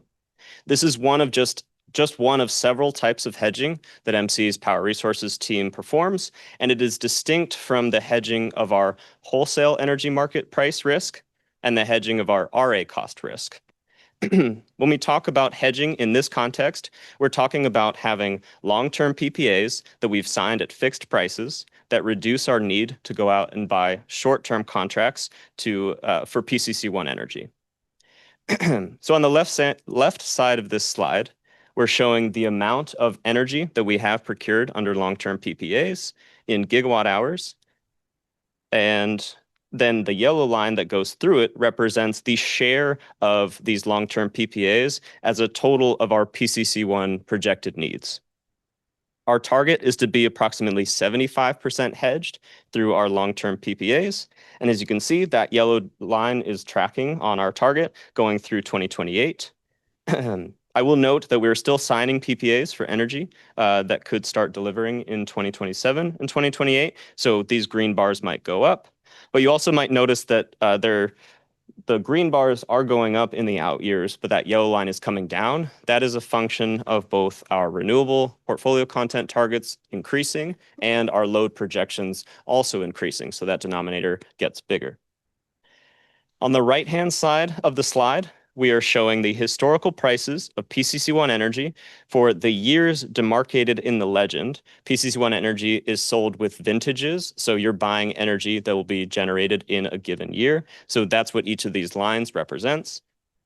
And then we're showing on the x-axis the point in time price for these PCC1s at the date on that x-axis. As you can see here, there was a sharp upswing that we've displayed a few times recently for your board that occurred between the end of 2023 and end of 2024. What we want to illustrate here is that the colored arrows is that there are times when PCC1 prices are low, and so being less than fully hedged through our long-term contracts can actually help MCE if our PPA prices are relatively higher than those PCC1 short-term prices. While on the flip side, as we recently saw, there are periods when short-term market prices can swing against MCE. These swings can happen drastically and unexpectedly, and they're generally affecting a majority of buyers and sellers at the same time. Therefore, when PCC1 energy is tight, everyone needs to buy it. This is what drives prices up. At other times, like earlier this year, there might be an excess of supply of PCC1 energy. This could be due to mild weather and better than expected production, but these conditions are facing everyone in the market at the same time. So there might be a lot of supply, but there aren't a lot of folks going out to buy it. And so this is what drives prices down. So our most prudent strategy to hedge against this risk is to make sure, again, that we're spreading out purchases of short-term contracts over time to reduce the risk of filling our open position at times when there's a market upswing. This concept could be likened to the dollar cost averaging concept of personal finance, where it's better to spend more time in the market than trying to time the market. And the other thing to note is you might be saying, Stephen, why don't you just fill up all your open positions when you're in a trough like we were in 2021, 2022? These markets really just become liquid about a year plus out from them. So it's not possible to fill up on future years when these PCC1 prices go down. That is why we sign our long-term PPAs to lock in that PCC1 energy into the future. With that, I'm going to switch gears. I'm going to start to talk about our 2024 power content label. I'm going to do a bit of a speed run through this because CB also has a lot of important information to cover. And I know you probably have questions that you want to ask. So, and if you're on the slides, please keep your finger right over that next slide button. Since we have a lot to cover, I'm just going to quickly cover, this is our retail sales from the last few years. It's stayed relatively flat in the past 3 to 5 years, give or take. Next slide, please. These slides are all in your materials, so hopefully you can spend more time with them. But we did witness a higher peak energy demand in 2024 than 2023, but a fairly small overall increase in retail sales compared to 2023. Next slide, please. This is where our resources are coming from, predominantly from California, with the remaining coming mostly from the Pacific Northwest, as well as the Southwest. On the right-hand side of this slide, you're seeing a pie chart of the breakdown of the different resource types in our portfolio. This is coming out of our power content label. Next slide, please. Last year, we sourced 84% roughly of our renewables from California. Here's a map showing where those resources are located, primarily in the Greater Bay Area and the Central Valley. Next slide, please. Here's a breakdown of our supplier diversity. So the takeaway here is that we have many, many suppliers that we do business with. We have over 65 unique contracts supplied for our power content, both on the renewable and the carbon-free side. Next slide, please. Here is the overall portfolio content mix. Looks very similar, but it is not identical to our power content label. This shows our total power mix as well on the left-hand side.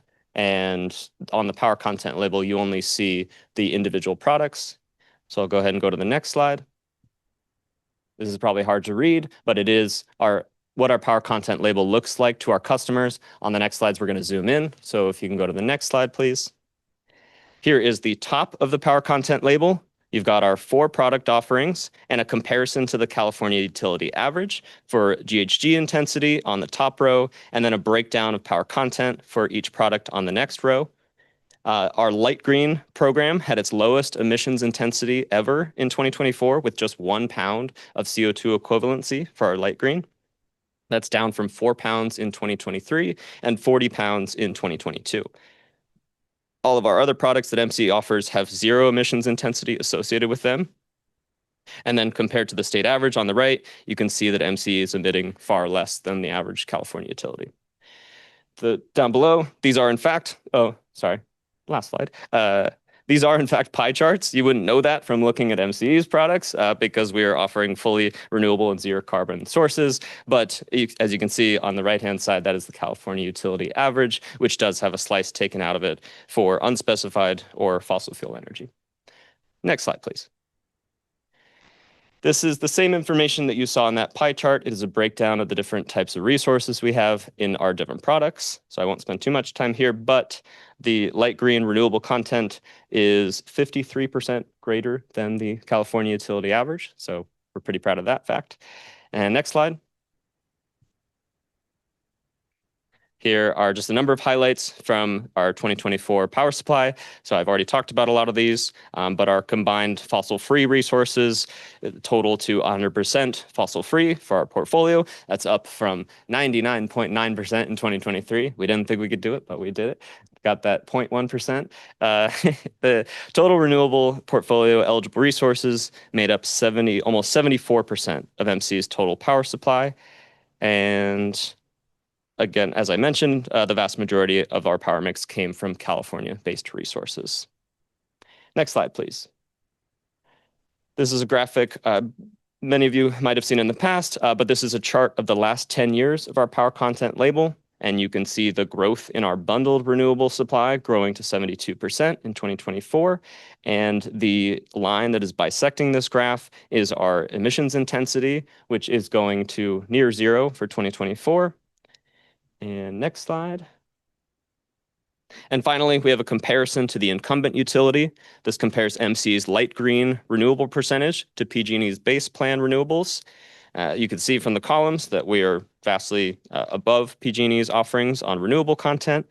And then the top line is the fossil-free makeup of both of these portfolios. So while it might look like these lines are converging and they offer similar products, there are pretty key distinctions between what PG&E offers and what MCE offers. So this year, PG&E's base plan included 63% nuclear power and 7% unbundled RECs. That is up from 2023 when PG&E had 50% nuclear and 3% unbundled RECs.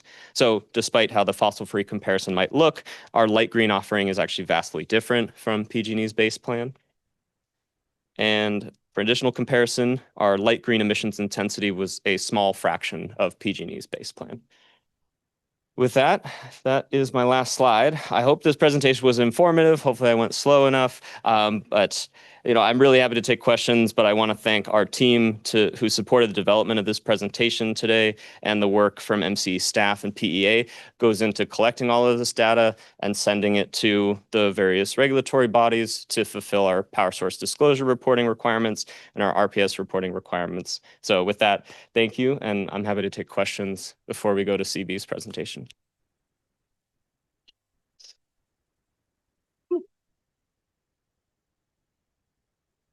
Well, thank you so much for the presentation and for speeding up a little bit. You kind of caught us up a little bit here on our agenda, so I appreciate that. But I know it's a lot of information to take in, and just want to see if any of our directors have any questions. Yes, Director Perry. Thank you for the presentation and all the information. My question is on the regional grid. We supported the Pathways proposal this year, which of course was enacted into law. Do we see that impacting in any way either the renewable content in the years ahead, or we saw kind of a chart, right, that showed where the content is coming from, where the renewables are coming from in terms of different states? Will we see that shift because of Pathways? Yeah, so I'm not too familiar with that exact initiative, so I might defer that question in a more specific sense. But I think, generally speaking, the more renewables coming from the different regions, hopefully will have depressing prices, impacts on pricing, and we might see more mix. But CB or Vidya or Vic can. And if I remember correctly, Don or someone else can jump in, Vic, and if I remember correctly, that impacts only really the CAISO piece. Is that correct, or is it kind of a broader piece? Because I know regionalization, there's been different proposals over the years. Yeah. This can be a very long answer, but we will not do that. So under regionalization, the single largest impact is the complementary nature of Pacific Northwest with Northern California and Pacific Southwest with Southern California. One of our resources that we have been bringing to you about curtailments, there is about 8,000 megawatts of curtailed renewable energy that can be now exported much more liberally, more economically, and actually be sold instead of being given away. Exchanges will become much better to that. And with the Pacific Northwest actually copying California in a lot of their greener ways, they're retaining a lot of their assets instead of sending it. So regionalization, it will impact greater footprint than California ISO. It will have the EIM impact of footprint with the other balancing authorities that have joined the California ISO balancing authority. So overall, we see much more dynamic fitting of resources from outside of California and surplus California resources providing load service capabilities into other regions. So overall, we see more sales and lower prices. I hope this was helpful. It was. And then my other question is on the percentage of renewables, right? So I think when I got on the board three years ago, we had about 60%. Now we're at 70, roughly, right? A little bit more, and when you consider deep green. What's kind of our goals? Obviously, there's state goals that we have to meet and that we're beating. But in terms of our own goals, have we set goals for, next year we want to be at 75, or do we have kind of an outlook to the years ahead that we're trying to meet for MC? Let me just try to do this. This will be a conversation we will need to have with the board about the strategy. But given all the variables we are facing. We are, as far as the board also is interested with the budget, with the rates. Um, we may need to throttle back a little bit because being first could be expensive, pending market conditions. We haven't made a decision yet. Our mission and vision is really very important to the board and to us. But business decisions may need to be adjusted a little bit based on what we are facing in the market and in costs.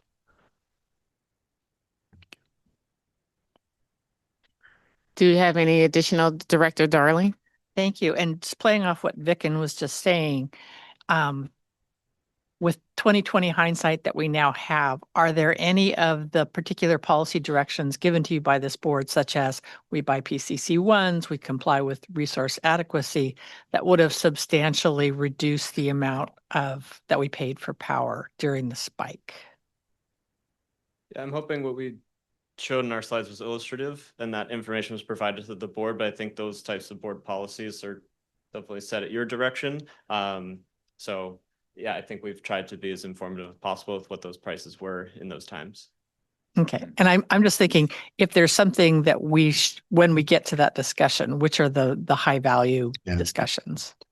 Yeah, like Stephen said, that would be something to discuss. But the board and us have been really dedicated to be compliant, and that was extremely expensive. When in $100 a kilowatt month, it adds up really quickly. That was the RA being compliant with that. And but we're seeing know a that, drop in price in RA now. yes, significantly. All right. Thanks. Yeah. Thank you. I just want a quick little, I'm just a little curious on the last slide you showed actually was talking about about PG&E's kind of, because I look at PG&E like that's who we're kind of positioning against and need to differentiate against. And, you know, if our pricing is going to be about similar, then we got to think about other ways to do that. So they've gone down, I'm just kind of curious that they've gone down over the last 2-3 years, as you say, in their the base plan of the renewables, is because they're using more nuclear, or because they leverage solar and other things too, like MCE does. We're going up and they're going down. Can you explain a little bit why that's the case? And how, I'm kind of curious, maybe we can use that as a differentiator. Yeah, so I think, you know, they might monitor their portfolio differently and make sure that they are meeting the baseline RPS requirements, but that would allow them potentially to sell off some of the renewables that are in their portfolio. So they may be making those decisions leaning on the nuclear resources that they have in their portfolio and perhaps taking advantage of market prices last year, selling off some of the PCC1s. So I think that might have been a driving factor in why they have fewer renewables in their portfolio. As I mentioned, the VAMO product also is renewables that they are selling to other CCAs. So that is reducing the amount of renewables that they will be able to use for their portfolio content. Right. So they're selling it's valuable. So they'd rather sell it than kind of use it in their. All right. Thank you.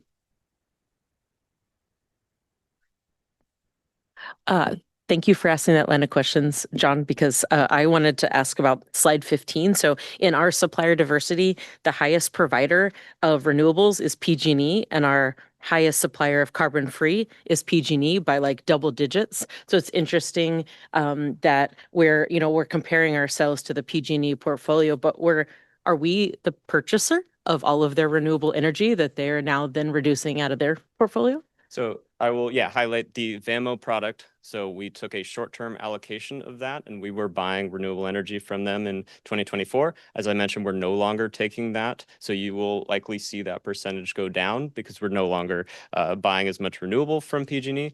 On the carbon-free side, actually, so the VAMO product is specifically renewables. It's not carbon-free energy. That supply that we get from PG&E for carbon-free is paid for through the PCIA charges. So we're actually getting that energy.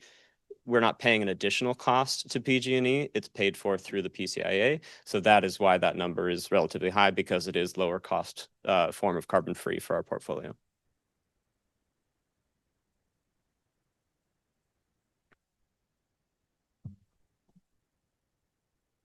Hi, Stephen. Thank you for the presentation. It was very helpful. I have just a couple of quick questions. In terms of our RA, what share of that is renewable? That is a good question. I think we'd have to pull the data again. We get RA from our long-term PPAs that we sign. I think we haven't done the same comparisons that we showed on that slide at our fingertips, so we could definitely produce that data. Kirby is sitting in the audience here from PEA. He may have a better sense for our RA position, but I think we can follow up with that data if need be. Yeah, and off the top of my head, it's a little tricky because some of the renewable PPAs that you have, the way that RA is accounted for isn't as straightforward as looking at the capacity total of the generating unit. It's actually adjusted based on that generating unit's ability to deliver capacity during times of day when the system needs it. So I think what we probably want to do is actually two different calculations. One is like, what is the effective percentage of capacity that you're getting from renewable resources, as opposed to what's the total aggregate capacity that you're getting from renewable resources, kind of pre-adjustment. And we can definitely loop back out with that after we run the numbers. That would be helpful and also do you need board direction in terms of where that ideally should be in terms of that share that's renewable? Or I don't imagine we have any targets on that right now, but it would be good to know that information. And then the second question I had was in relation to the hydro that comes from out of state. Are we guaranteed that we get hydro coming into the California grid, or can that be brown power? So when we sign specified purchases for the carbon-free energy, it is specifying what those resources are that are coming into California. So we do have some sense that those are specifically large hydro resources. And then there are specified units of the energy that we are purchasing from. So that is our way of specifying where that power is coming from. Okay, so from your perspective, it's matched. You're getting the attribute and you're getting the hydropower effectively as well. It's not brown power. So I think in the view, the power content label and the guidelines, it is considered to be matching, and that's how we view it as well, to comply with the regulations. So we're buying that specified energy, yes. Okay, thank you. Chair, may I? Director Wilkinson, I appreciate the RA question. I just wanted to clarify something for the benefit of the board. RA resource adequacy is a California Public Utility Commission requirement on load-serving entities. It has nothing to do with the grid or the California ISO. Markets do not exist, and that federal government does not monitor what doesn't exist for them. All other energy products and ancillary services that are in the California ISO FERC-approved tariff are monitored by market monitors that report directly to FERC. They bypass ISO. When we abide by the PUC rules to buy the required array, we do that from different resources. None of that array serves our load. That's why they are not captured in our energy content label. They are provided to the California ISO to dispatch them according to our contracts and the way the PUC deems them to be effective when the ISO decides there is a need anywhere in the grid. For example, we may buy an array in Northern California, and ISO may use that for Fresno because something tripped. I'm just giving an example that we are obligated to procure and to be compliant, and yet we give that capability. It's a capacity. There is no energy behind it until the ISO says run, and they have to run. So I'm not adding to the answer to your question, Director Wilkinson, but I just want to use as an opportunity to provide some more information about what is an RA. Thank you. Thank you. Director Andre? Thank you, Stephen, for your presentation. I wanted to refer back to this chart, I think, which was in Ms. Weiss's presentation. I thought that this was a very good chart. Can you explain a little bit more about what this short-term PPA is? Is that hedging? Is that index plus contracts? What is the nature of, because there's a significant increase here year over year in the short-term PPA costs.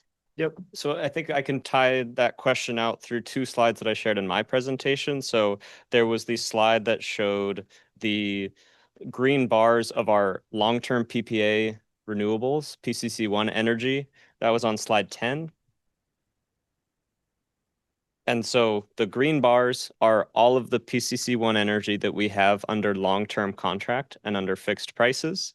And then that yellow line shows the split of all of the PCC1 renewable energy that we need for the year as a percentage of what we have covered through our long-term PPAs. So the difference of that is what we need to go out and buy through short-term renewable PPAs. That is the bar that you're seeing in the CEO's presentation. So everything between the 75% and 100% on these graphs is what we go out and procure through short-term PPAs.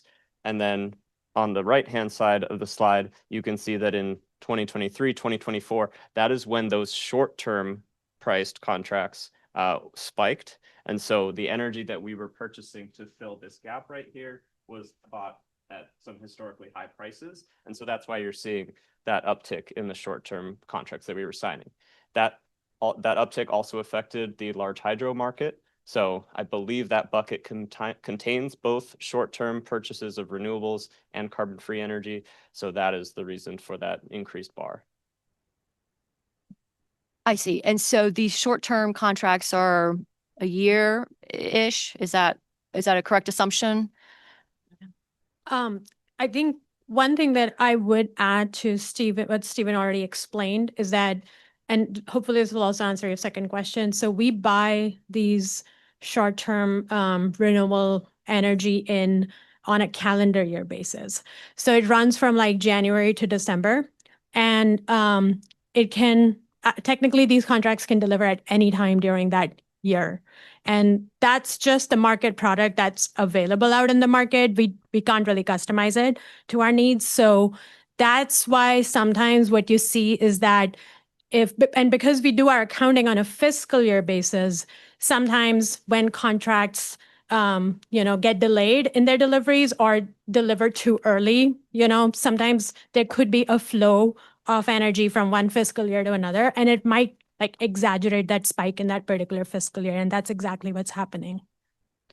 Okay, so is it a fair expectation then for this fiscal year, if those are 1-year contracts and they've rolled off and energy prices are now coming down, that we shouldn't see a similar spike in that short-term PPA? If you can pull that slide up one more time on slide 10. Thank you. What I was describing to you in the legend on that slide, are the years of when that energy is going to be generated. So the uptick was affecting a few years out. So the energy that we were purchasing for 2025 and 2026 was at those elevated prices. You might continue to see some impact of the energy that was procured in 2024, 2025, and 2026. But we've seen those prices come down quite a bit. So that's again what we talked about, how, sorry if I'm not talking into the mic, but we're spreading out our purchases. So now that those prices have come down, we're filling it with the remaining lower cost PCC1s for 2025, 26, 27 currently. And that will offset some of the uptick in the prices for the short-term contracts we signed for 2025. Okay, great. Thank you. And then just one last request. When I thought that Director Perret and Director Darling's comments about the renewable content and the cost, I think that's a very important discussion that we should have as a board. And it would be helpful to see, we have such a high renewable content, like what is the marginal cost of getting it from, 60 to 70%? I mean, it feels like it's very expensive. And so it'd be helpful for the board to understand, this is the cost of increasing the renewable content, by, whatever the marginal cost is. I mean, I think that's a really, I would be very interested in that information when we have that conversation. Thank you. Sorry. Great comment, Director Andre. Early next year, we will be doing a discussion about our developing of our integrated resource plan. So those type of comments will be really right fit to talk about it. Looking forward. Absolutely. Thank you. Just want to check in to see if we have any public comment. Not seeing any. And then also, before we move on to item number 7, we have a new director that just walked in, and you want to introduce you? We did introductions this morning. Good morning, everybody. Good to be here. Sorry I'm late. I was coming from Sacramento this morning, and I did not have that planned a month ago. So glad to be here. Devin Murphy, been on the board since December of 2020, which is also when I was elected. I serve as your technical committee chair. I'm very honored to serve as that. And what else did I say? I love long walks on the beach.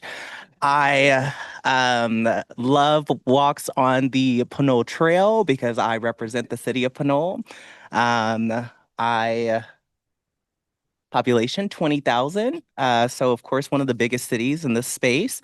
But we are mighty with love and mighty with vibrancy. So glad to be here. Looking forward to meeting some folks that I haven't seen and see you in person. So look out for me. Looking forward to it. Thank you.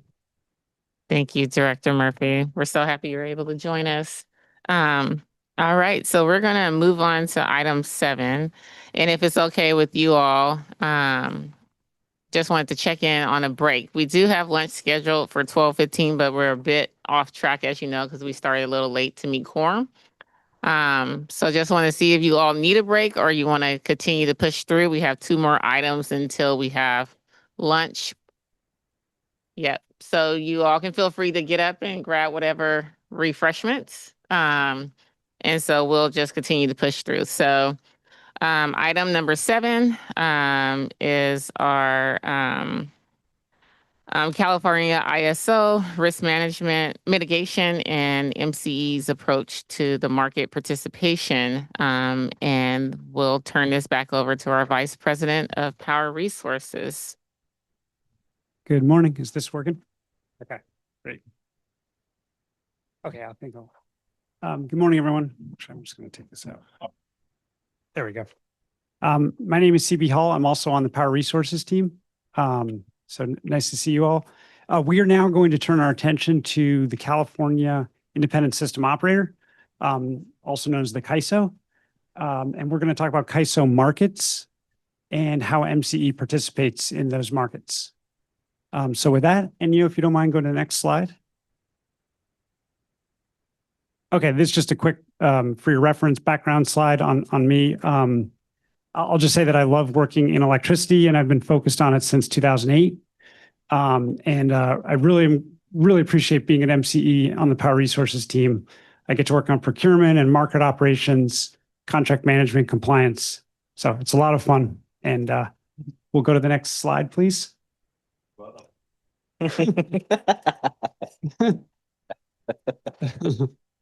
Okay, so we've got 3 topics for you here on the agenda for this presentation. The first thing we're going to do is talk about the Western grid. And we're going to talk about the 38 balancing authorities that serve this grid. And you will see that CAISO is one of them. The next thing we will talk about is how the CAISO uses markets to balance supply and demand. And then finally, we will talk about how MCE participates in these markets. So those are the 3 topics. We've got 3 slides for you. So Enyo, if you don't mind going to the first. Okay, the Western grid. So there's a picture of it right here on the right. This is a big synchronized machine that you can see cuts across most of the Western United States into Alberta, British Columbia, and even a slice of Mexico. This grid is an alternating current grid. So we've got voltage and current going up and down very rapidly in a sinusoidal manner. That up and down we refer to as grid frequency.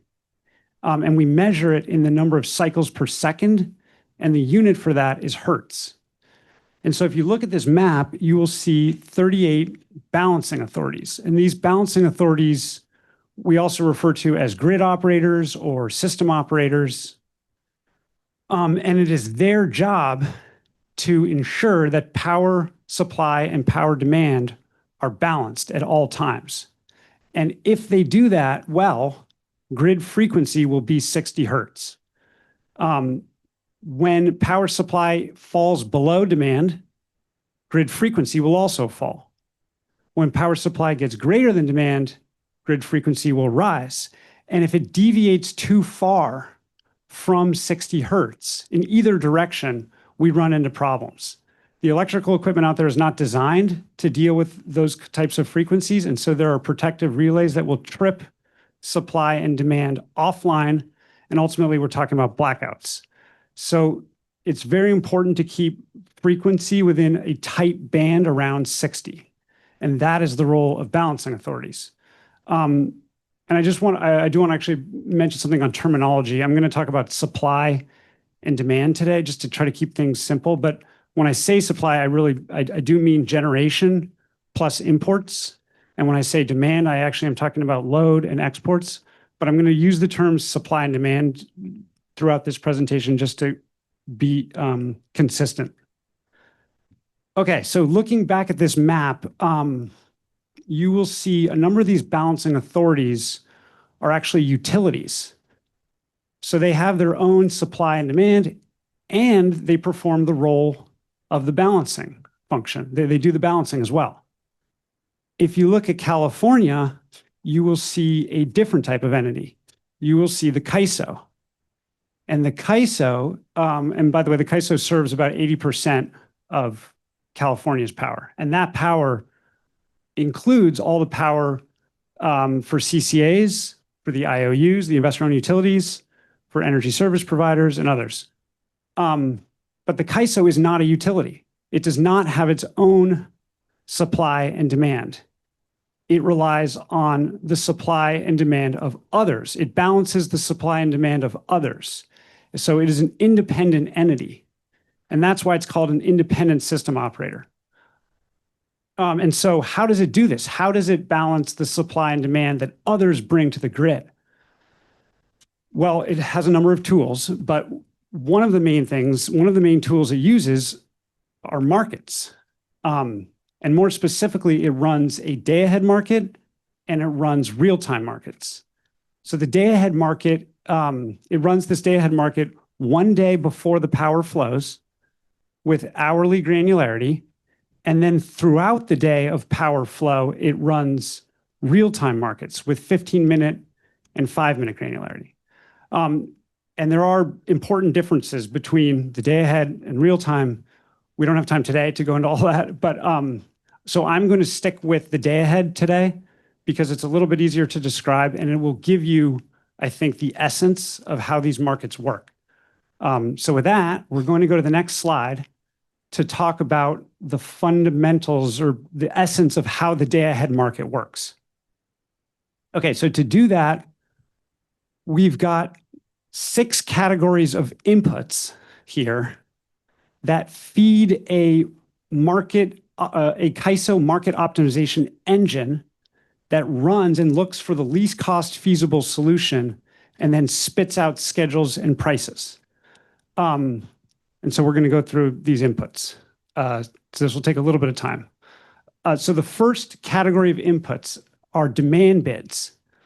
These are bids submitted primarily by load-serving entities like MCE. And they are submitted for each of in the day-ahead market, they're submitted for each of the 24 hourly intervals.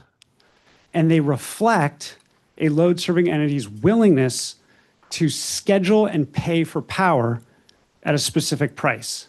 So these are really curves. You can think of these as curves with volume on the x-axis and price on the y-axis. And they are, as you might imagine, downward sloping curves because the lower the price, the more the load serving entity is willing to schedule and pay for. Then you have supply offers. And these are submitted primarily by merchant generators and then again, load serving entities like MCE, because we have supply under contract. So we have the rights to schedule it into the CAISO. So we submit these as well. Again, they're submitted for all 24 intervals. And again, they are curves. And this time they're upward sloping. The higher the price, the more willing the supplier is to offer in the power, to schedule and sell the power at that price. So, and I will mention one other thing on these supply offers. I didn't reflect it here in the slide, but these are really net of any outages that affect the supply resource. So there are also outages that are very important that get factored in. Okay, let's go to the third category of inputs, which is resource capabilities. And these are related to the supply offers that I was just talking about. But resources are obviously very different. There's tons of resources on the grid, and you have different sizes, different technologies, different fuel types, different ramping capabilities, different locations. So all of these characteristics and constraints have to be fed into this optimization engine. It's very important. Let's keep going. The next category is the transmission model. So the CAISO uses a model of the transmission system and how the power flows across that transmission system. And it takes into account where the supply is injected into the grid, where the demand is pulled from the grid. It also takes into account transmission outages or derates. And all of this ultimately is modeled as a network of nodes, several thousand nodes. And so I guess just to kind of recap here, when we're talking about CAISO markets, we have the element of time, obviously, like what interval are we talking about?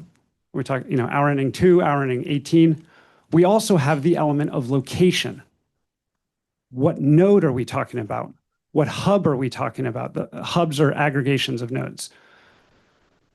Okay, I'm going to keep going. The next category, the next one is the power balance constraint. And very roughly speaking, this constraint ensures that any solution produced will have supply and demand roughly, or I should say closely balanced, not perfectly, but closely balanced. And so this is an important one because if you think back to it like a slide or two ago when we were talking about how does the CAISO use markets to balance supply and demand, well, this is one of the important parts of it, this constraint that's embedded in their optimization software. It forces supply and demand into balance in the solutions. Okay, before I touch on the sixth box, I actually just want to tee this up a little bit because I want to go back to the demand bids for a second. If you remember, when I was talking about the demand bids, you may have the question, wait a second, so load serving entities can submit downward sloping demand curves, then what's the incentive to schedule anything in the day ahead? And how will the CAISO know, how can the CAISO ensure that enough volume will clear the day ahead to reflect the actual forecast of tomorrow's demand? And the answer to that is twofold. First, load serving entities will have to pay for all their metered demand, ultimately. So to the extent that they don't schedule it into the day ahead, they're going to have to pay for it at real-time prices. And so there is an incentive to schedule in the day ahead because it's actually a great way to hedge against real-time market price volatility. So that's the first thing. Second, to the extent that the demand bids and supply offers don't clear enough volume to meet the actual forecast of the next day's demand and reserve requirements, the CAISO will actually clear additional supply in the day ahead. There's a process called the residual unit commitment process. So this box at the top tries to convey this convey this fact, the fact that the CAISO will actually clear additional supply above and beyond what was bid in for demand, to make sure that the CAISO's forecast of CAISO demand overall will be met and that the reserve requirements will be met. Okay, one more question I just want to tee up. You might have also been wondering, when I was talking about the supply offers, you might have been wondering, wait a second, how do we even know that there's going to be enough supply offered into the CAISO's markets to clear all these demand bids and to clear any incremental demand forecast? And the answer to that is resource adequacy. That's the entire point of the resource adequacy program, is to ensure that enough supply will be offered into the day-ahead and real-time markets to clear the demand bids and any incremental needs for meeting demand forecast and reserve requirements. And the way that works is that load-serving entities like MCE have to go out, procure capacity in the year ahead and month ahead, show that capacity to the Public Utilities Commission and the CAISO. They give us a thumbs up, good job, you did your procurement, but now that capacity has a must-offer obligation. That capacity now has to make itself available in the CAISO's markets, and that's what RA is. Okay, so those are the 6 categories of inputs. They feed through this market optimization engine that spits out schedules and prices. And I should say they're really energy schedules and prices, as well as reserve schedules and prices. Another term we use for reserves is ancillary services. That's a topic for probably a different day, but I just wanted to mention it. And the other thing I'll say is that these schedules and prices are locational. So that's very important as well. And with that, I think we're ready now for our final slide, which is how does MCE get involved, or how does MCE participate? And from the previous slide, you'll probably already know the answer, right? We submit demand bids and we submit supply offers. So that's the short answer. But what I'm going to do now is use this chart to give you a little more of a taste of MCE's participation. This chart basically shows day-ahead market results for MCE. But a couple caveats here. First of all, I made up these numbers because it's a public meeting, but I made them up in a way to make it helpful and educational. So that's one caveat. The other thing is this is energy awards only. So this does not show the reserves or what we call ancillary services. This is just the energy awards.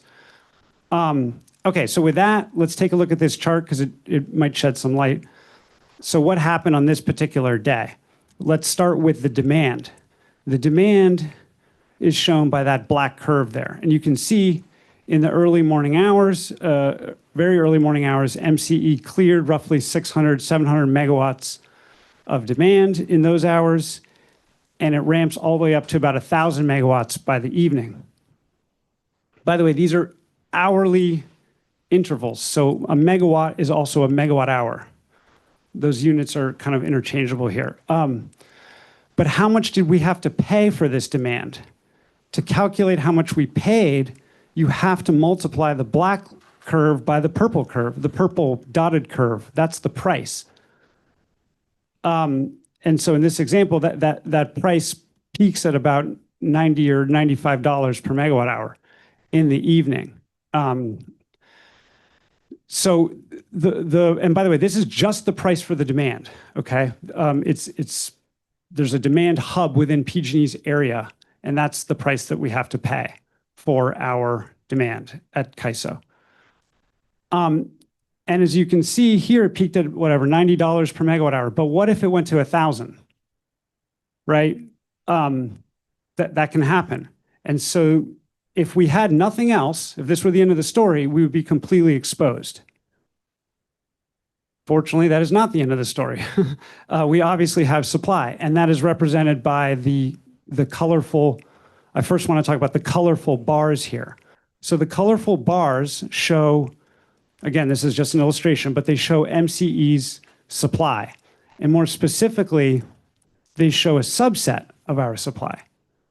They show the subset, they show the supply specifically where we pay a fixed price in exchange for the right to the CAISO revenue. And so all of our long-term PPAs, for example, they all fall into this category where we get the rights to the CAISO revenue. We get to schedule it in. And so you can see our PPAs here if you kind of look at it, because in terms of the technology types, right? At the bottom of these bars, you'll see geothermal, kind of steady around the clock, some bioenergy in dark green there around the clock. You see light green wind, which really ramps up in the nighttime. You see our big portfolio of solar plus storage, right? It's ramping up as with daylight, and then you can see in the middle of the day there, a chunk of the solar has been shifted over to the evening. That's the work of the storage. And then just for fun, I threw in a 16-hour block of hydro imports, which we do some hydro imports from time to time. But the point is that all these resources are earning CAISO revenue, and that revenue offsets the amount we have to pay for the demand. And so when prices go up for demand, prices in general also go up for supply. And so there's a hedge there. However, as I mentioned on the previous slide, prices are locational. The prices we get for our supply are not the same as the prices we pay for our demand. And that's kind of an inherent part of the CAISO's market design. And so this can be problematic, especially for some of our solar resources. In the middle of the day, they can earn prices that are significantly lower per megawatt hour than the amount we're paying for demand per megawatt hour. This is known as congestion. This is really what congestion is. And we have a number of ways to mitigate that congestion risk. And one of the important ways is through the use of congestion revenue rights. Again, that's a whole topic for another day, but we do work hard to mitigate that congestion risk and bridge the gap to the extent possible. Again, between the price we get for our supply and the price we pay for our demand. The last thing I just want to mention here, because it's kind of glaring, if you just looked at the colorful bars and compared that to the black demand curve, you might say, does MCE really have that little supply relative to its demand? And the answer would be no. We have a lot of other supply, but it's not shown on this chart because it is primarily short-term renewables and hydro, where the seller typically keeps the CAISO revenue under those contracts. These are known as index plus contracts. We don't get that revenue. And so even though it's very important, those contracts we use for our power content label, and so they're very useful to us from a renewables and hydro standpoint for our power content label that Stephen was talking about. They do nothing for hedging our CAISO demand. And so as a result, we have a gap to fill in. And what we do is we fill in that gap. And this is represented by the gray bars here. We go out and we procure what we call our pure hedges. We do these pure hedge deals where we basically pay a fixed price in exchange for CAISO revenue that is highly correlated with the amount we pay for demand.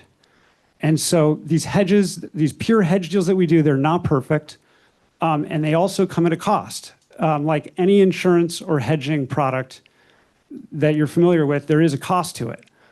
But they do a pretty good job of protecting MCE and insulating us from short-term CAISO market price risk. And so that's essentially what we do. And with that, I think I'm done, and we'll stop for questions. Thank you.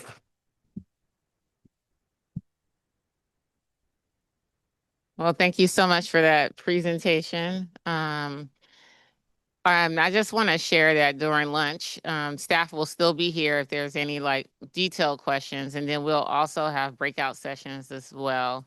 So just want to turn over to see if our directors have any Any questions from the presentation that we just received? Director Wilkerson? All right. Thank you again for the presentation. Do you mind just going back to the last slide that you had there? Sure. Anu, do you mind going back? Thank you, Anu. So I think I understood everything you said, but so just to clarify, the gray bars are effectively when you are receiving system power, correct? That is actually a really tricky question. Okay. Because it depends. We have all this other supply under contract that I was talking about, our Index Plus deals where the seller's keeping the KISO revenue.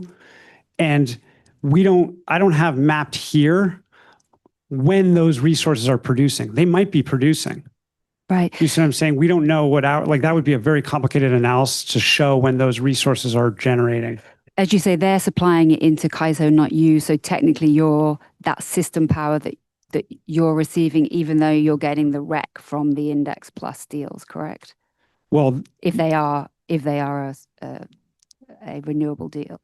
Yeah, I think I know where you're going because it is a little nuanced. But you're right. They're the ones scheduling it into the KISO.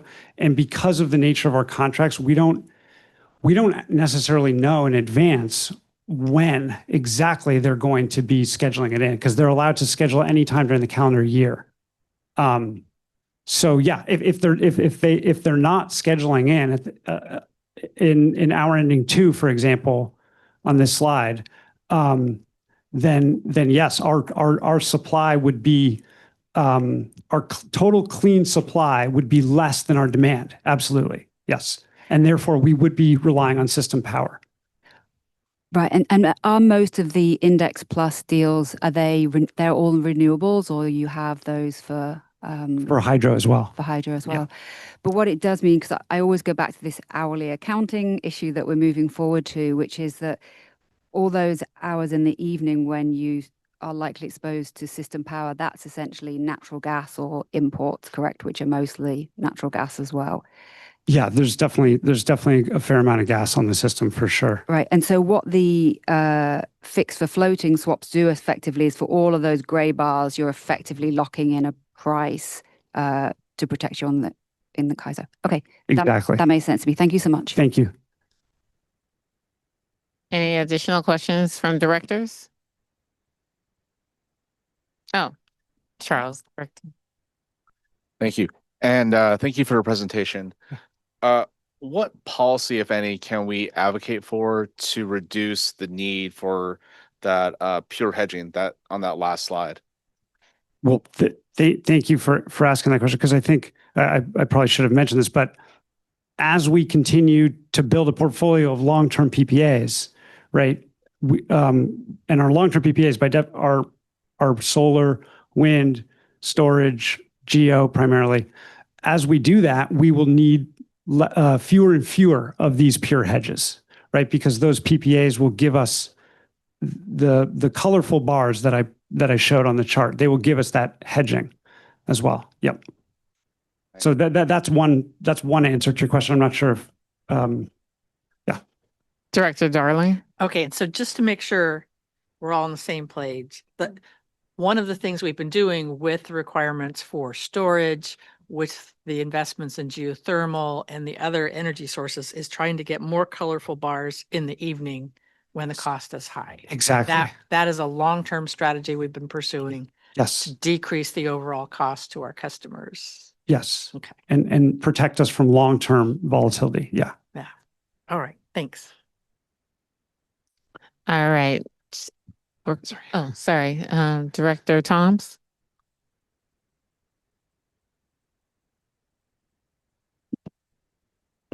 Thank you for the report. On that last slide where it has solar plus storage, are you able to ever split out the yellow between solar and storage? Absolutely. Yes. That'd be easy. I could do that. I just thought I grouped them together for this one because they kind of go hand in hand. And also we have some standalone. We have a number of standalone solar. We have some co-located solar plus storage, and then we have some standalone storage. So we have these three kind of subsets. So I thought it might be easier just to combine them all here. Yeah, But it might help in the future if we could see what the impact of the storage that we're working with. right, totally. Yeah, Thank you. absolutely.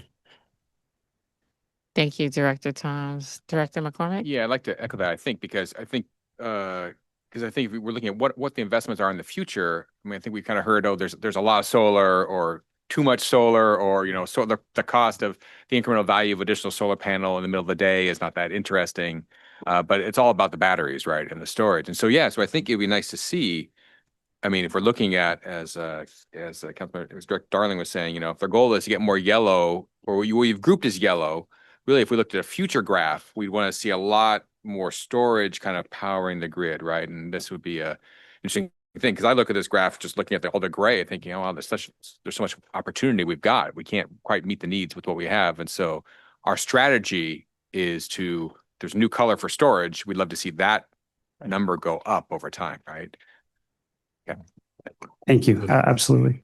Chair. Okay. Yes. Something. Sorry. Can I add one thing?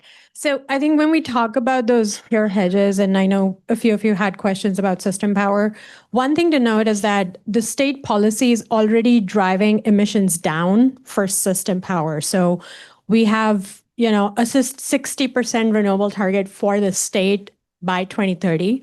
And the emissions for the system power are already coming down with that policy, as well as addition of more and more storage that is actually able to charge from solar and actually prevent some of those curtailments that we see of renewable energy and shift those back to those high peak hours that primarily relied on fossil fuel powered. So if you actually go to the CAISO's website, you will see that emissions are already coming down for system power, and they've significantly come down over years and will continue to that trend will continue. So I just wanted to also emphasize that system power is also getting cleaner. Thank you. So I am going to move on to public comment. Oh, yes. Is this recording, by the way, or what? What is this? Is this recording? It's not recorded. It's not recording? It's oh, okay. There was a stream. Got it. Cool. Quick for you, sir. Do you know the company Base Power out of Texas, the battery company? I don't actually. They're, because you just mentioned battery as well. They're doing battery storage stuff in Texas. We'd love to, if you can look into it later and see what you think about it, and if we could bring them to California, because I think they're only operating in Texas and they're saving some people some money. So we'd love to talk about it later. Thank you. Okay. Yes, public comment. So we're going to move on to public comment. Yes. Unless you want to come over to this side, or they'll bring you the mic, actually. Slide up of the last one you showed. Thank you. Can we get the one slide up of the last one? The gray, the one with the gray bars. So CB, I think just to help clarify, are we going to get that slide up or not?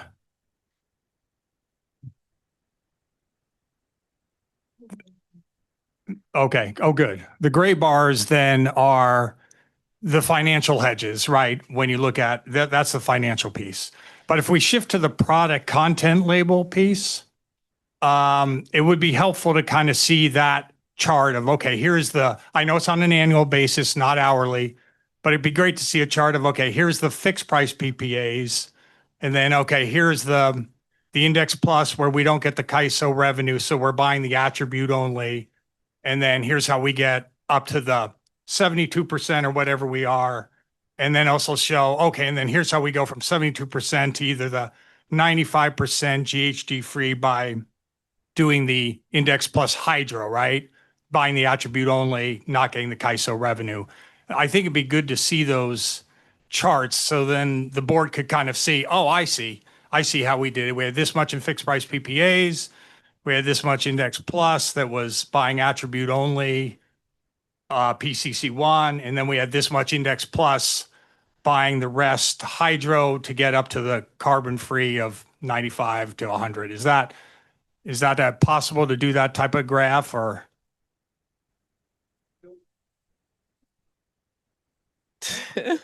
Or is my characterization accurate? No, Dan, totally makes sense. The only issue is that we don't necessarily know what hours how to allocate the index plus volumes hourly. Oh, yeah, no, exactly. So but we could make assumptions, but some of our index plus contracts have a lot of resources associated with one particular contract. So it gets pretty tricky to disaggregate that and figure out what hours it's going to be delivering in. We don't know. Yeah, absolutely. We will know after the fact, I think, starting in 2027, because we're going to have to, because the CEC regs are going there. Right. Yeah. Yeah. No, my suggestion was to do it on an annual basis and show kind of here's the PPAs annually, and then show the increments to get to the CEC's 72% renewable, that delta from your 2.4 million or so megawatt hours up to the 4, and then basically going up to the 5.4, 5.5 to kind of show those bars. Make sense? Definitely makes sense. On an annual basis, that's much easier. Yeah. Annual basis. Yeah. Realize you can't break out the hour. Thanks for the great presentation, CB. Thank you, Dan. Thank you. Do we have any additional public comment? All right. Chair, Seeing- may yeah. I add? I'm Yeah. sorry. I just wanted to remind the board about Don's comments about that. One area that we want to concentrate in is on the load. Resources are, you see what they do. The other thing is that California is investing a lot in batteries, as we all heard.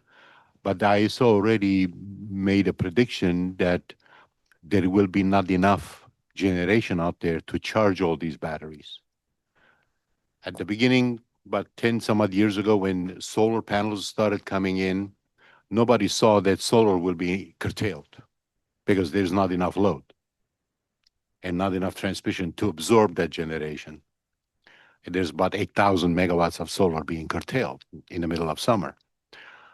Now we're adding a lot of batteries.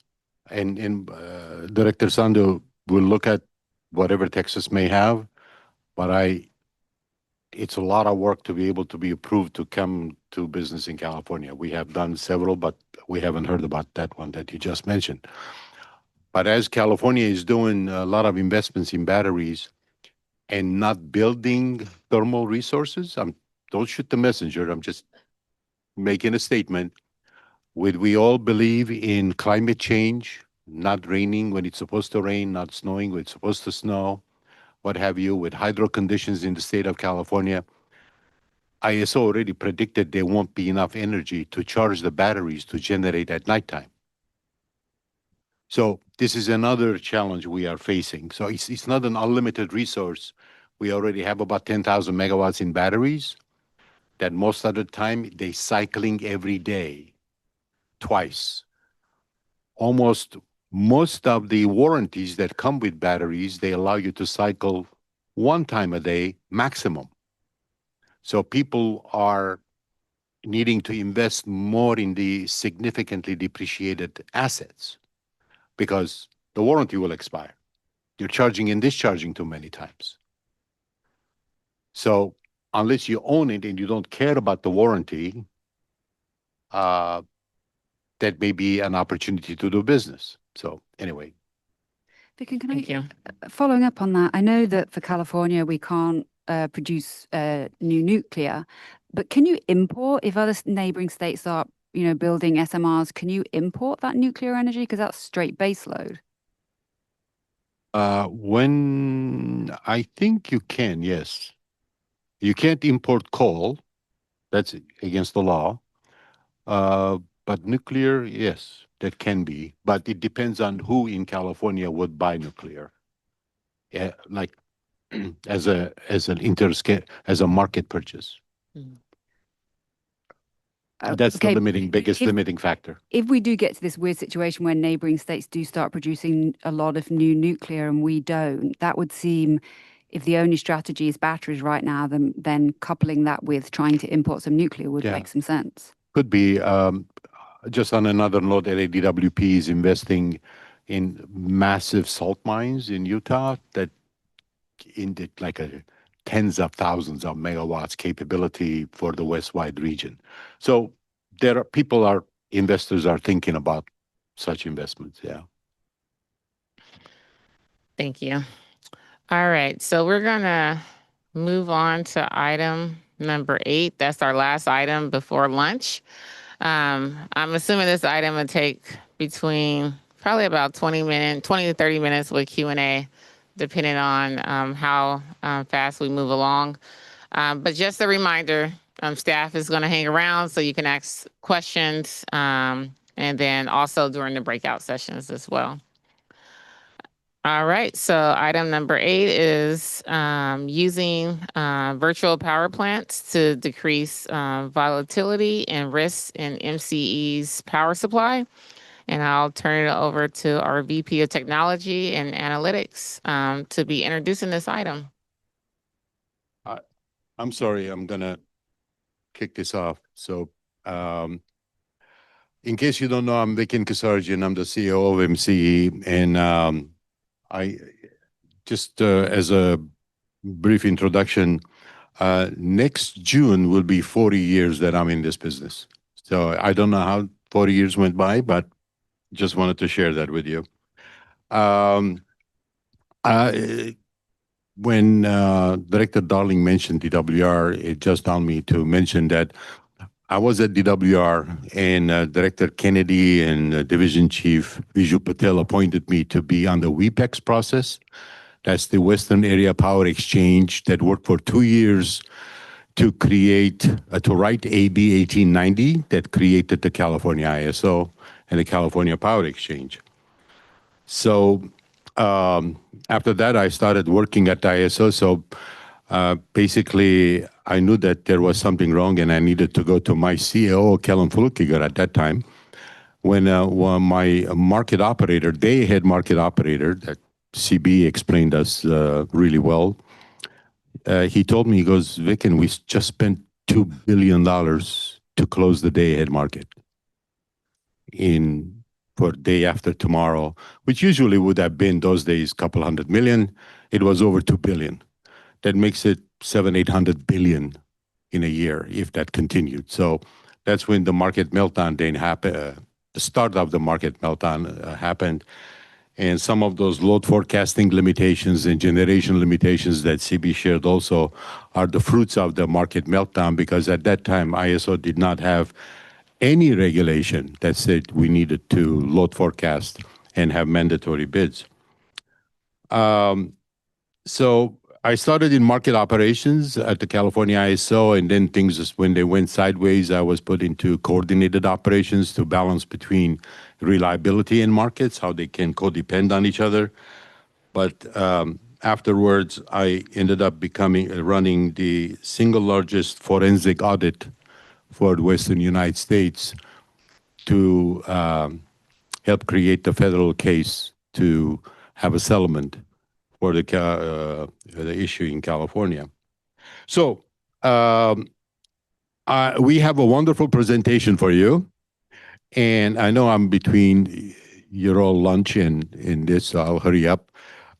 We have a tremendous large team, but you have the champions of the team right here on the VPP side.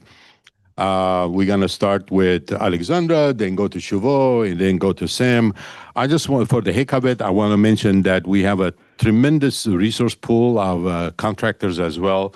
I just want to mention about Chris Sentiri. He's been part of the CCA movement since day one. He really believes in our vision and mission. So with all due, Alexandra, it's all yours. Thank you, Vikin, for kicking us off.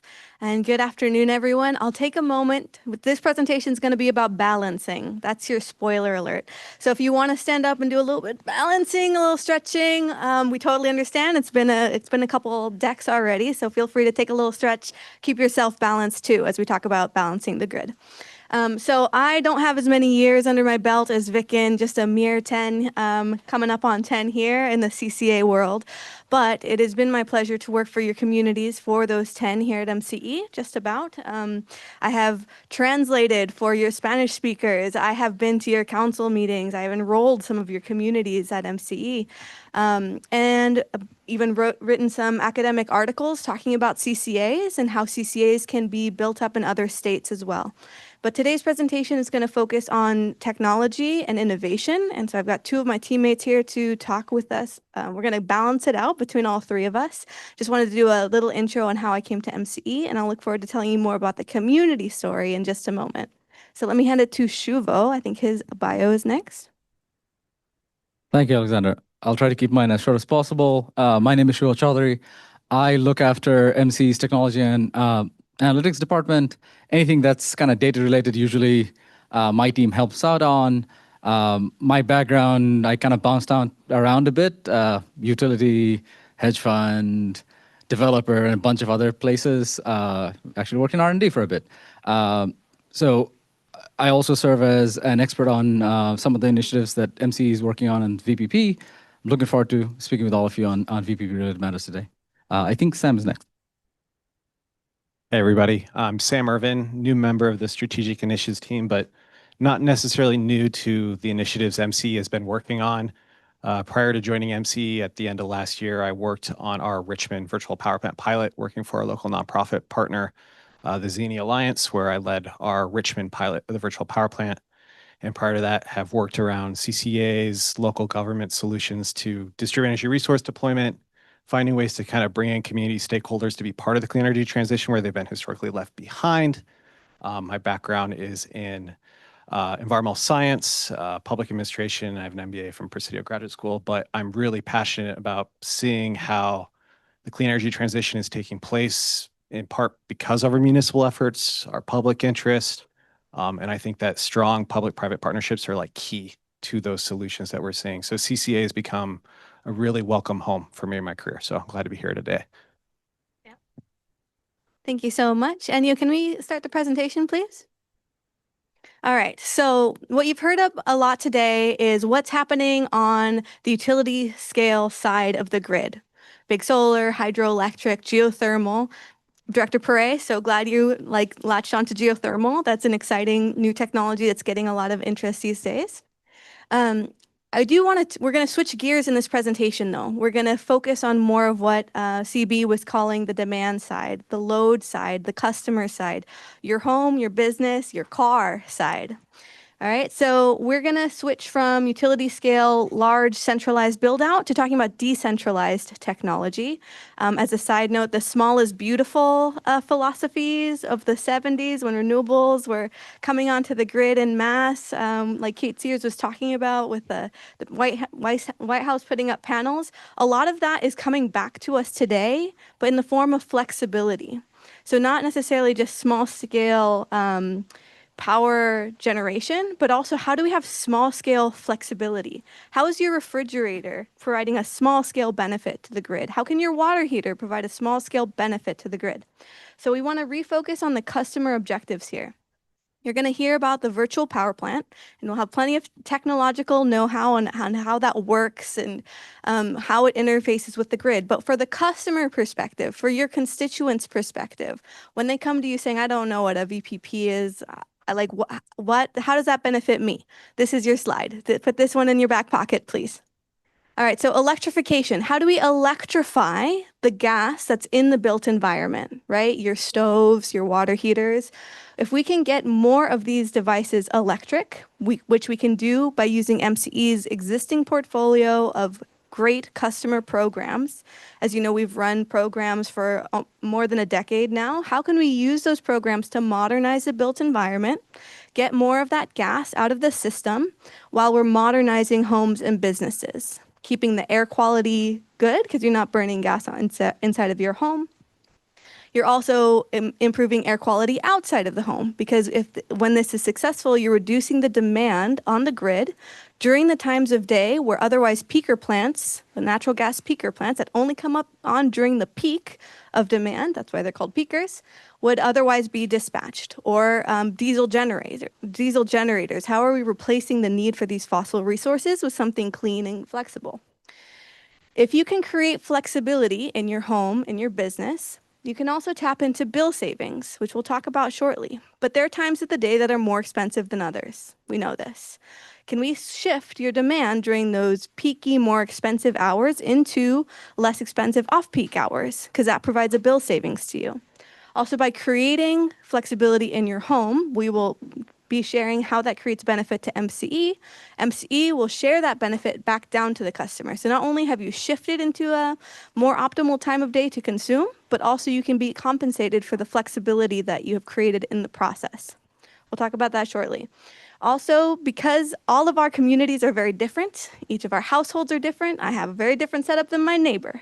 What works for her is different than what works for me. And so what we're trying to do at MCE is make sure we're building a portfolio, a buffet of devices, so that anyone can access flexible devices, grid smart devices that fit their needs. Not everyone's going to be able to do an electric vehicle, but most people have a water heater that at one point might need replacing. So maybe they might need an electric water heater. So we're trying to meet people where they are, not enforce a one size fits all across the communities, because we're all a very diverse constituency set here. Next slide, please. That's the customer objectives. We also have some grid objectives. So what you're going to be hearing about, these decentralized resources, rather than having to build a centralized location or a big facility, which we already talked a lot about today, how can we just make the built existing environment smarter, grid smart and flexible? As I mentioned, this requires diversified solutions, so devices to meet different households at their needs, depending on what their electrical panel looks like, what the behavior of the home looks like, how many kids are in the home, how many times is that refrigerator door opening and closing. Everybody has different parameters for how their household works. By dispatching these decentralized, diversified devices, we are unlocking a new type of data stream for MCE. And this is where this is Shivo's prerogative over here. How to better use data, how to optimize our decision-making based on better data. Right now, we have a bit of a bottleneck when it comes to receiving real-time data from the smart meters. So being able to communicate directly to these devices helps us leapfrog over that delay and be able to make smarter choices about when to dispatch those devices, when can they fill in around some of the resources that CB was just talking about, alleviate some of that stress. That better innovation leads to faster operations, enhanced reliability. It's also creating new markets in the CAISO, creating new CAISO revenue streams. We just heard a lot about CAISO, so I won't elaborate on that right now. But across the board, if we have a number of MCE customers creating flexibility, that could be a noticeable impact on that load curve that you were just looking at. And then that allows MCE to make different procurement decisions to reduce the cost of the portfolio across the board for everyone. So not everyone has to participate in the VPP to see the cost savings of that VPP, because we're aggregating all of these community devices together and creating opportunities for us all. Next slide. So as mentioned, MCE has run some wonderful customer programs over a decade in time. Many of them are, what we're trying to do here with the virtual power plant is adapt some of these programs to be VPP compatible. So we've kind of an umbrella of opportunities depending on what sort of resources your home is interested in. Could be energy efficiency, could be electrification. It could be that you have solar, it could be you have an electric vehicle. What we're trying to do is synthesize, integrate all of the existing successes of the programs together into a central program called a virtual power plant. Next slide. All right, so a tiny bit of history before we go into the technological know-how. So MCE, a couple years ago, we joined a grant from the California Energy Commission called the Advanced Energy Communities, specifically in the city of Richmond, in the areas outlined here. The goal of that grant was to make sure that this concept, which feels very futuristic, right? Like every home is participating in the grid and optimizing based on signals. Let's make sure that that every home can do this, not just wealthy homes with all the gadgets already pre-installed. Let's make sure that communities like the city of Richmond, with a history of industrialization, where there are low-income households who are in older housing stock, even they can participate in the development of virtual power plant. So the pilot here was based in the city of Richmond, focused on low-income customers where MCE had already supported them in getting solar, demonstrating that even in this use case, that a virtual power plant can work, and that no one has to be left behind because of the sophistication of the technology. Recently, your board accepted another $5 million from the California Energy Commission in the form of a grant to expand this program out of the city of Richmond to all MCE member communities and your jurisdictions. And we'll be talking about how we're going to plan on doing that now. I believe I have one more slide, Enya. All right, just to mention, a subset of the Richmond pilot is very interesting, and it helps define MCE's strategy for VPP differently than any other VPP you're going to hear about within the CCA space or even outside of it. There's an element of this VPP that took formerly abandoned homes or blighted homes in the city of Richmond, purchased them at auction, rehabilitated them to be all electric. Can I get one click on the slide, please? And turned them into these all electric homes of the future, which were sold at less than market to low-income customers who qualified through a financial aid program. That is an amazing way to tie affordable housing and climate change and renewable energy together into a single solution. So low-income households, first-time home buyers who've been left out of home ownership, who can now access a very modern home of the future, and that home is helping local grid conditions. So that is done by way of a social impact bond. I'm happy to talk to you about it afterward. Looking for ways if this is something that might be of interest to your communities. Currently it's only in Richmond, but let's talk about how to get it in other places if this is something that interests you. So that's one subset that I think is important to the story, that we're helping those who have been historically locked out of the system. But also for existing eligible homeowners, we can just go in and do retrofits. Doesn't have to come down to the studs, right, for it to be a participating project. Maybe it's just a water heater replacement. Maybe it's an EV charger in your garage. So both sets of customers were served by the pilot. Next slide. All right, with this, I'm going to start handing it over to Shuvo for some keep your eyes wide open. The animations are quick, but they're also very informative. Again, we're going to shift into talking about how this works technically to keep that balance. Thank you, Alexandra. I will try to rush us without sounding like an auctioneer. I think I have an advantage here because I think the previous presenters have done quite a bit of work to kind of explain all this already. The system must balance, right? For the last 125 years of the grid, there hasn't really been a way to store energy, right? So you can store the water, you can store the gas, you can use it to make the electricity, but you can't actually store the electricity itself, which means that for most of the past, until batteries came on fairly recently, and even now, there aren't that much in terms of the total capacity of the grid. For most of the past and even now, whatever electricity you produced had to get used. And whenever you needed electricity, it had to get produced. It couldn't come from some storage, which means that the system always has to balance. And this is supply and demand. Again, supply and demand are quite complicated, but let's just use those broad terms. On the left side, you have all that you expect: large solar, large hydro, nuclear, geothermal, everything else that's there. On the right side, you have load, residential load, commercial load, street lighting, everything is on that side. And previous to some of the innovations that have happened in the last 15 years or so, that side basically just had load. But over the last 15 to 20 years, we have additional ability on the load side. And you can see on the load side, we have VPPs, we have demand response, we have distributed energy resources. These new assets, although are located on the demand side, can significantly affect the balance. So for the first 100 years of the grid or so, it was if you turned on the light, someone had to supply you.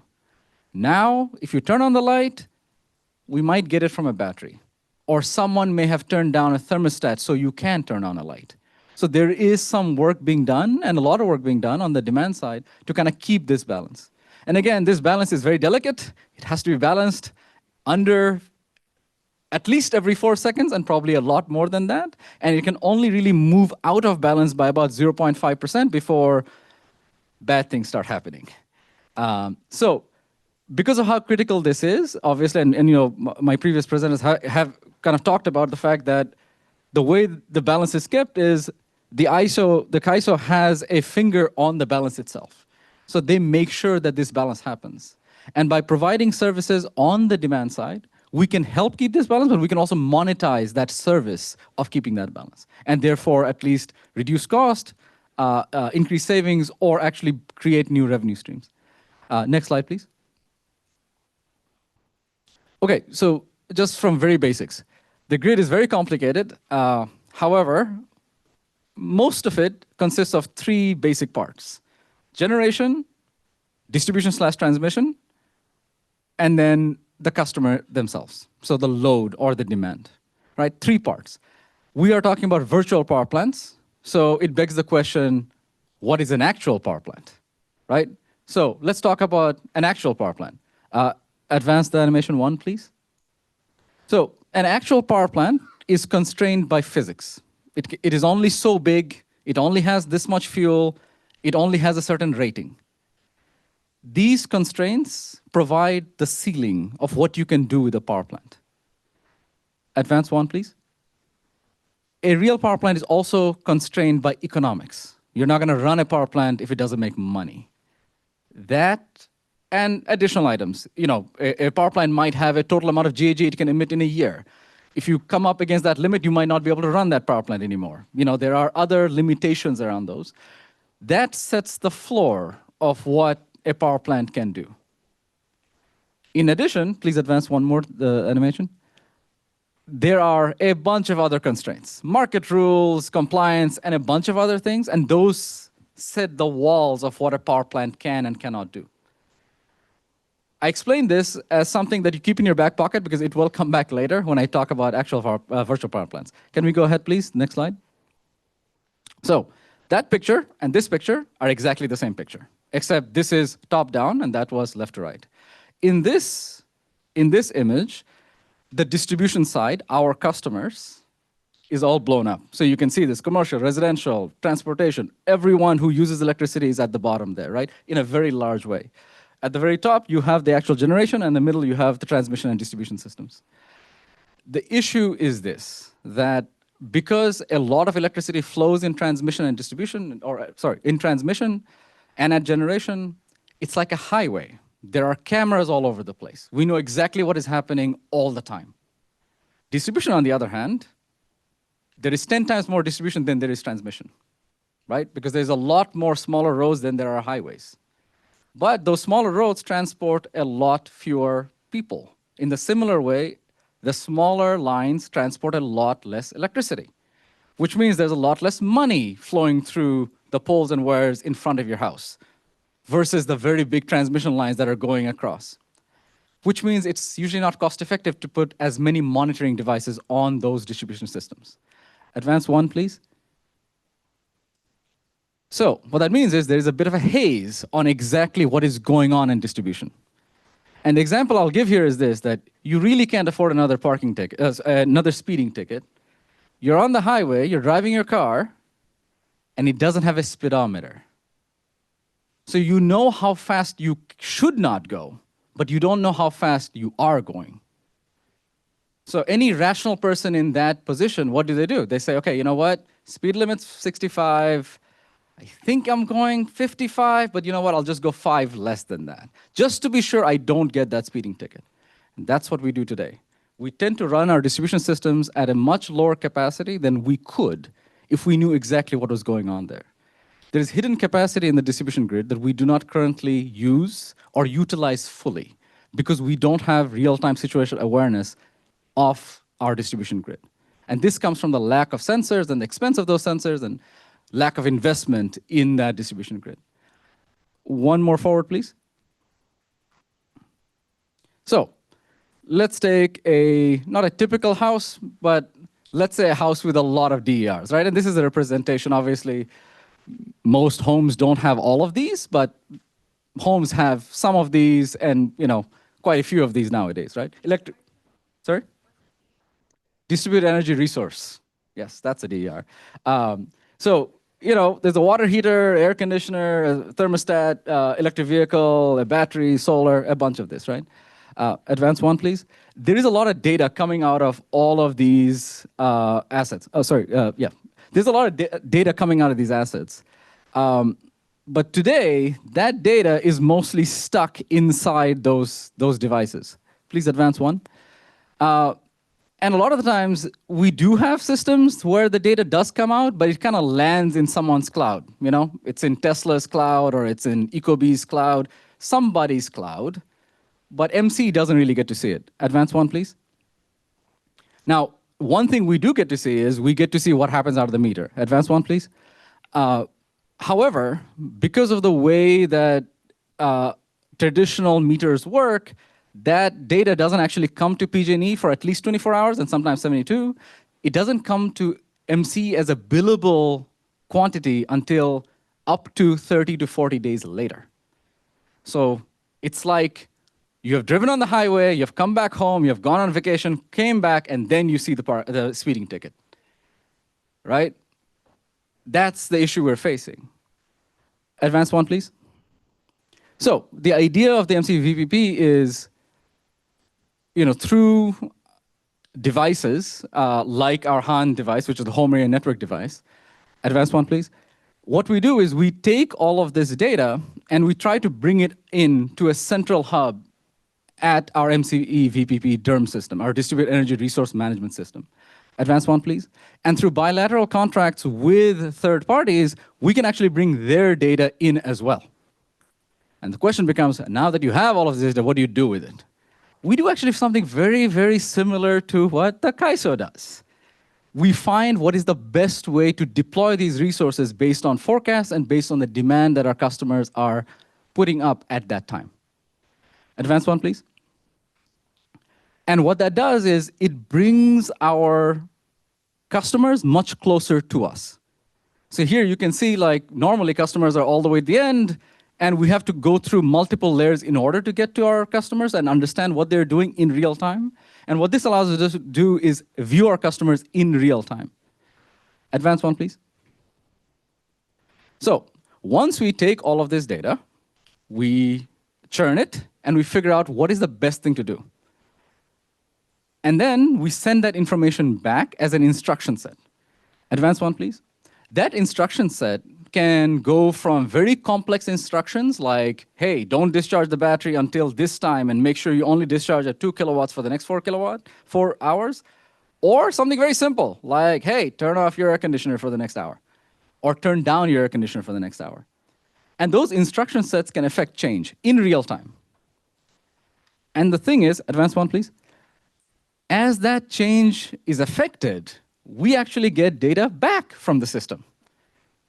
So now, not only are we doing something, not only do we know what's going on, based on what's going on, we can do something about it. And then once we do something about it, we can actually know what effect we had, and therefore further streamline and perfect what we want to get done. And what this does is, advance one, please. It allows for something that was not possible until fairly recently, which is that if you were the normal, general, residential, small commercial customers, you could not participate directly into the market. You were too far away. You weren't big enough to sit at the big table with the 50 megawatt generators and the gas turbines and the nuclear plants.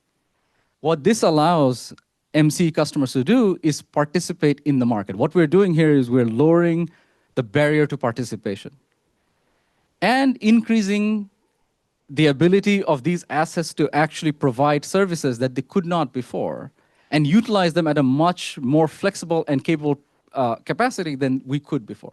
So you take a battery, someone is saying, is programming their battery through the app. they're doing the smart thing. They're making sure that it charges in the morning and discharges between 4 to 9. That's great, right? But what they don't know is there's a price spike at 7 o'clock. So instead of my battery discharging between 4 to 9, I don't want that. I want them to dump the entire battery between 7 and 8. That is not possible with TOU and all of kind of the other constructs that are present right now in a lot of the other tariffs that we have. With something like this, it allows for real-time control. And as markets are becoming more volatile and load is becoming more volatile, weather is becoming more volatile, having a system that is much more capable of responding to real-time signals and that has real-time situational awareness gives us that ability to kind of react to those volatility that's coming up. I think this is my last one, so we can advance to the next one, please. Yes, it is. Thanks, Shubha. Everyone caught that? Thankfully, we didn't have to print a lot of those slides for you. Got to remember it.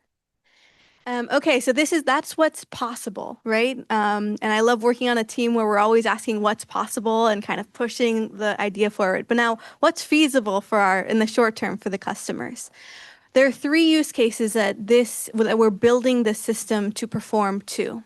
The first is just a very simple load shift, right? Between 4 to 9 p.m. That's just behind the meter. That's making sure that your home is shifting to times of day that are off peak and therefore less expensive to consume electricity for, and hopefully better using the solar that you might or may not have on your home.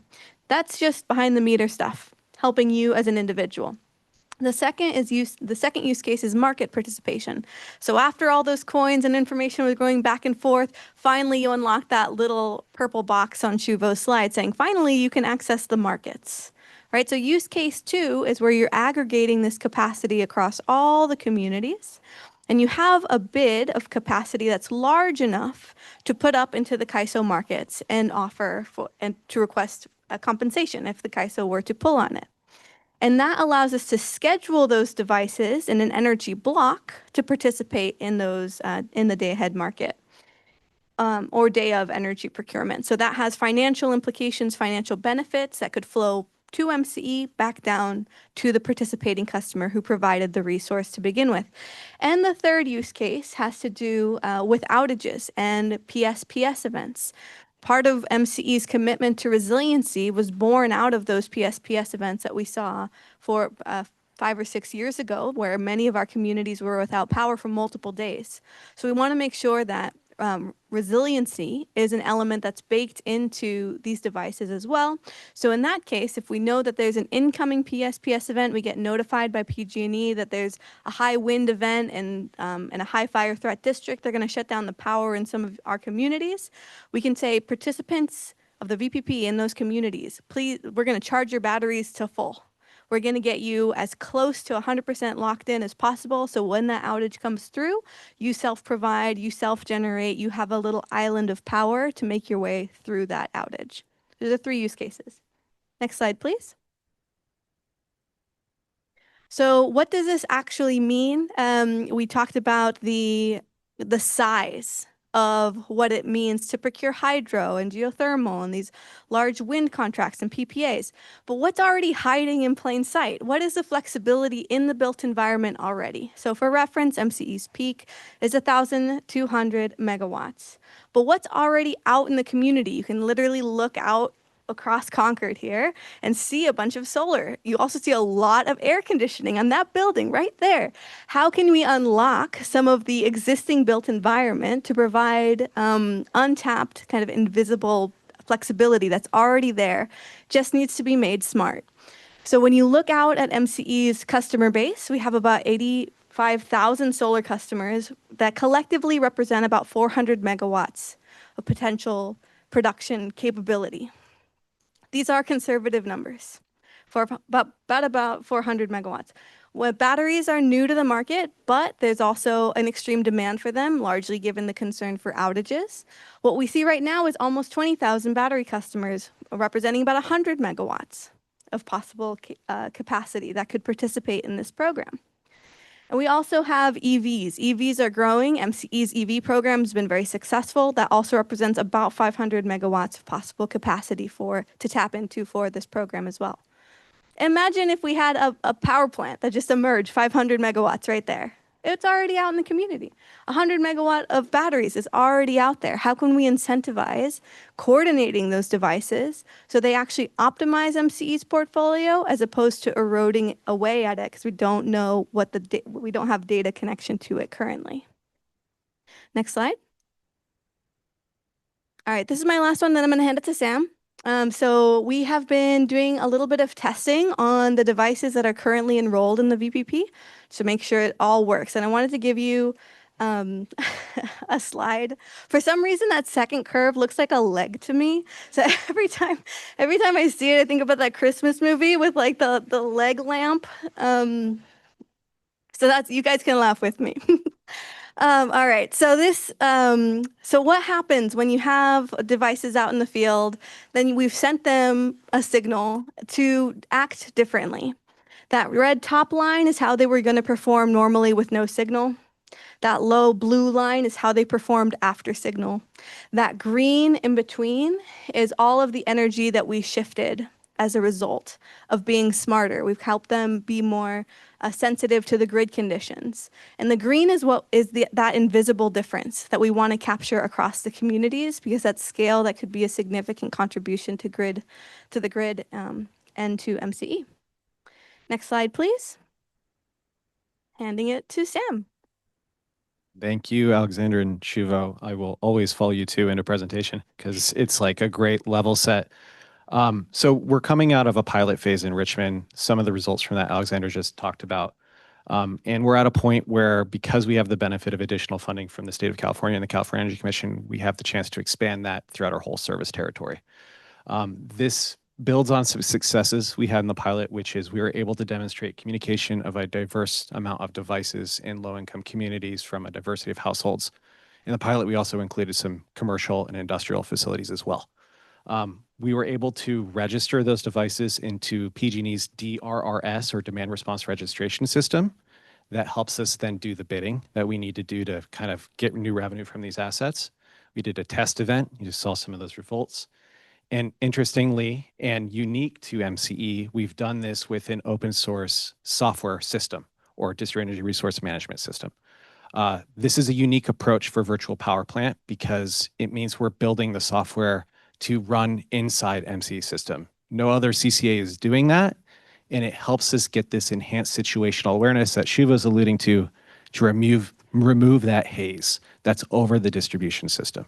And it means that our data is secure inside our systems and we're not relying on a third party.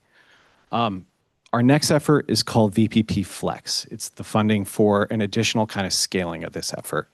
And we're aiming in that project to bring in 3 megawatts of load shift with a measurable return on investment, showing that every dollar into the program from grant money resulted in a residual payback that was greater. So you can go to the next slide here. There's a few scaling approaches that we're taking to take the lessons learned and go forward. And I like the metaphor here of a four-legged stool or chair. Our first part is, at this moment, we are kind of celebrating 15 years of storied history at MCE with a long history of customer-facing programs. I believe there's been more than 21 past program efforts since launch. That means that there's been a significant amount of equipment that MCE has helped deploy that is saving customers money through things like energy efficiency, storage, EV charging, solar, and other what we'd call distributed energy resources behind a customer meter, both at public facilities, residential homes, and commercial properties.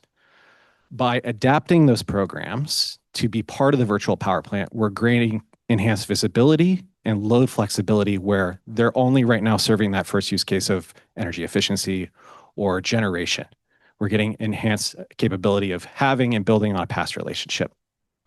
Our second kind of leg is deploying new assets that create flexibility, like batteries, like lighting controls at commercial, agricultural, and public facilities. And the grant gives us some budget to support those facilities with new equipment, with new deployment timelines.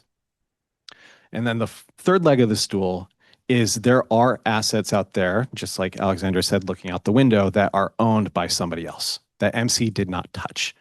We are developing a pay-for-performance-based strategy to create a value sharing model between MCE and those equipment owners so that they are compensated and paid for measured value they provide. This is different than how other CCAs have looked at contracting that flexible load capacity from third parties, because we will be doing it based on actual measured performance rather than paying up front. That's a key difference. And then the fourth leg of the stool is because we're leveraging open source software and we're operating this inside MCE, and we, as we've learned today, already have a relationship with the CAISO, we have a mechanism of monetizing the aggregation or the pooling capability of all these devices when we bring them together. That means that under our not-for-profit model, we can accrue those benefits to the participants, as opposed to when a third party does this, they accrue to the benefit of the few or private sector stakeholders. So we have, through our billing mechanisms, a way of actually supporting and sharing the new wealth that's generated from optimizing our energy system. So you can go to the next slide. So I just mentioned some goals. I'll just highlight the last couple here. 3 megawatts of load shift. We want to demonstrate that a CCA can participate in the CAISO with a VPP. We're expanding it, adapting programs. Importantly, we've told the state that we want to do this in a way that demonstrates cost recovery. So this is something that we hope to prove is possible and can stand on its own financial merit and not be reliant on grant money in the long term. If we go to the next slide. This is a chance for a metaphor here. This is kind of the project management. Before I start, and you might actually get this on the next slide, but does anybody recognize the mountain in the photo? Close. This is actually K2, and I selected K2 for a specific reason. K2 is a very historically precarious mountain. It's really tough to climb. It's super technical. That feels kind of like this endeavor. And what I'm going to show you over the next few slides is kind of a route up K2, but it is our virtual power plant kind of implementation plan. And the route that I chose is actually, in climbing lore, an interesting route. It's actually from the China side of K2. And it is known as the least exposed, least precarious route up K2. It has the least shear exposure to drops, different ice falls, and actually provides a high success rate.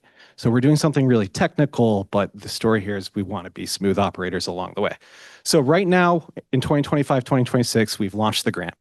We have contracts with our subcontractors to support us on that effort. That includes folks like Lawrence Berkeley National Lab, SEER, our DERMS operator, Serious Controls, who's helping us with the open source coding package. And right now we're staging Basecamp. In that Basecamp, we have all sorts of kind of technical work that we're doing to make sure we have in our backpacks the things we need to succeed to make this climb.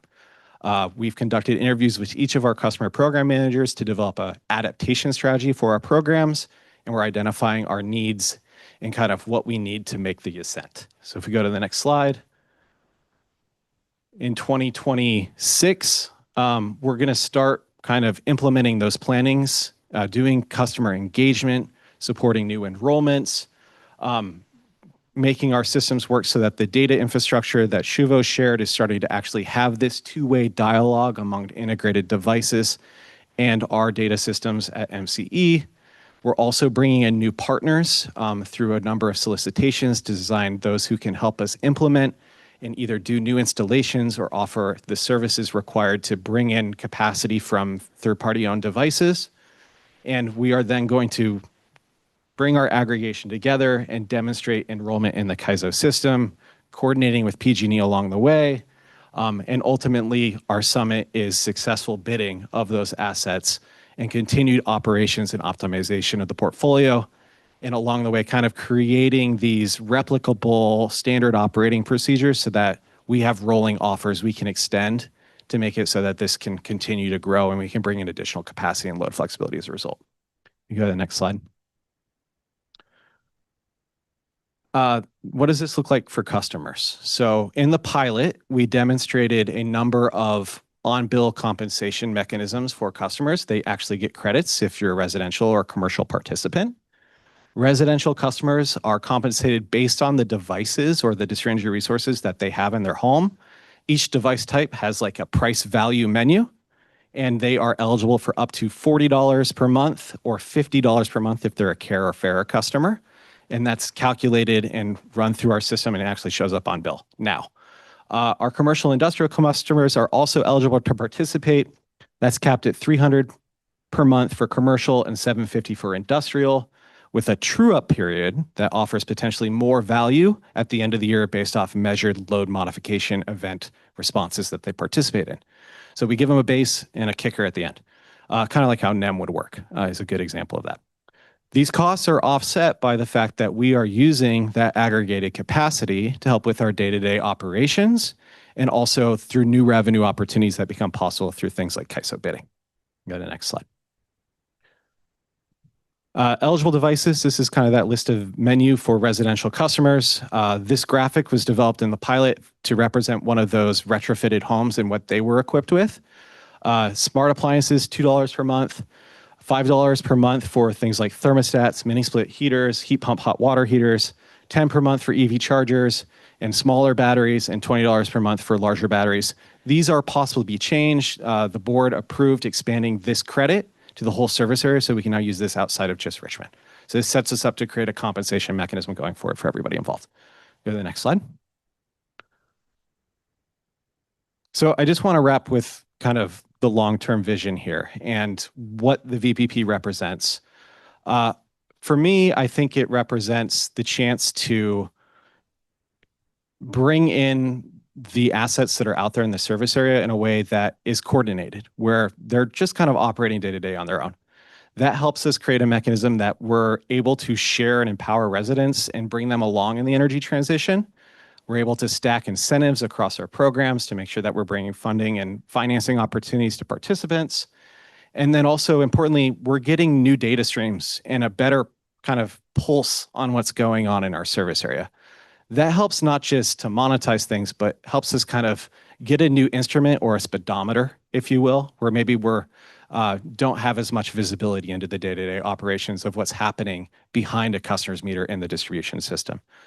This is a chance also to demonstrate leadership, the chance and opportunity to show that open source, transparent opportunities for this data exchange can exist, and we don't need to be fully reliant on a private sector solution, that this can be something that local governments and not-for-profit models can have a role and a stake in the game to play with.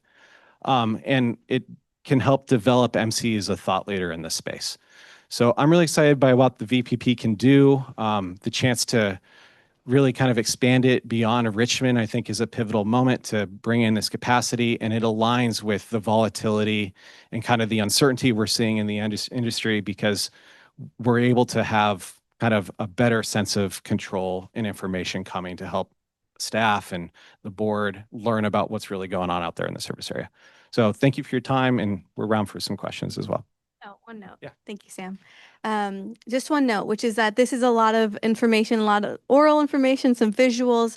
There's an opportunity right after lunch, if you're more of a kinesthetic learner, to actually participate physically in a virtual power plant simulation. So you have my personal invitation to please join us for that. It'll be very engaging.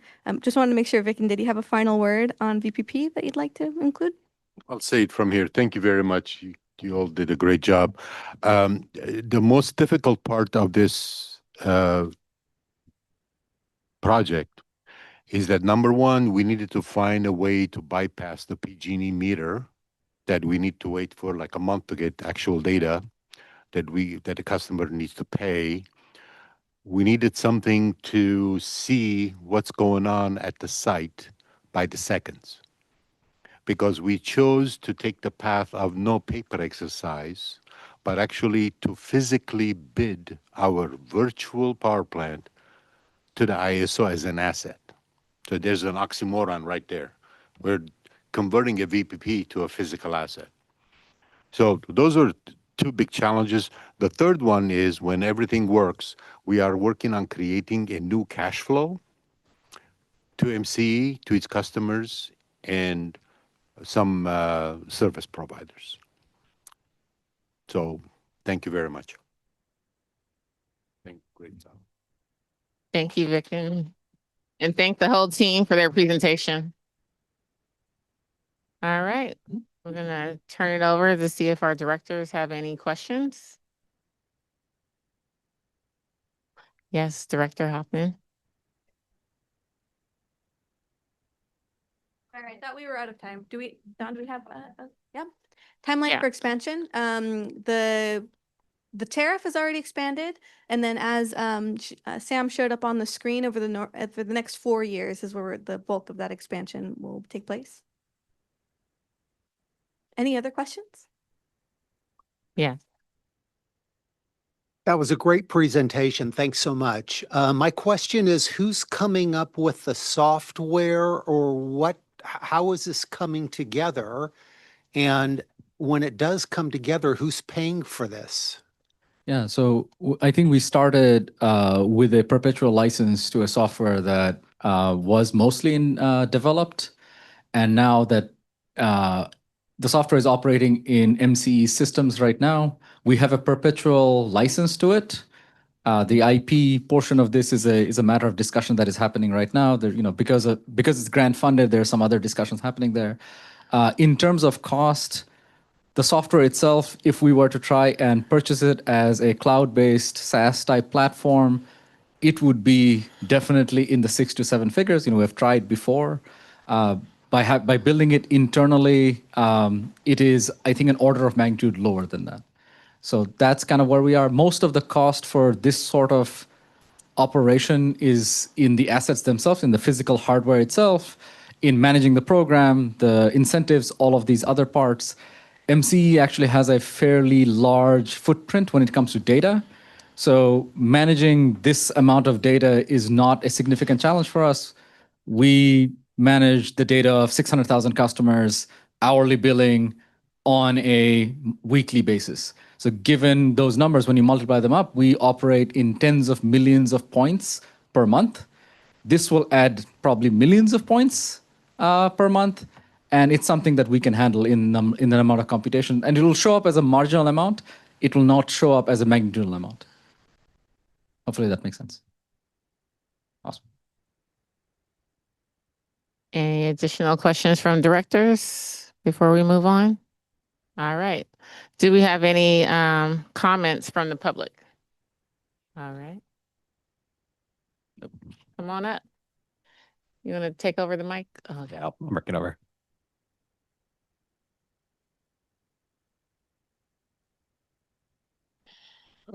So clearly there's been a lot of smart thinking that's been going into this approach.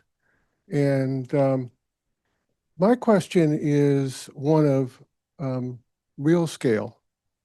What is a timeline for going from 3 megawatts, which is about 0.25% of peak load, to say 1% or 5% of peak load, or 10% of average load?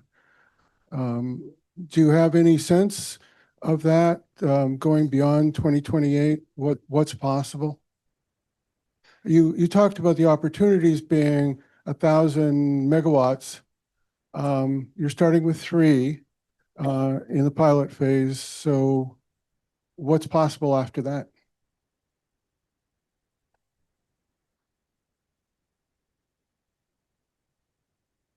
I will say that just to save you the walk-in, Sam.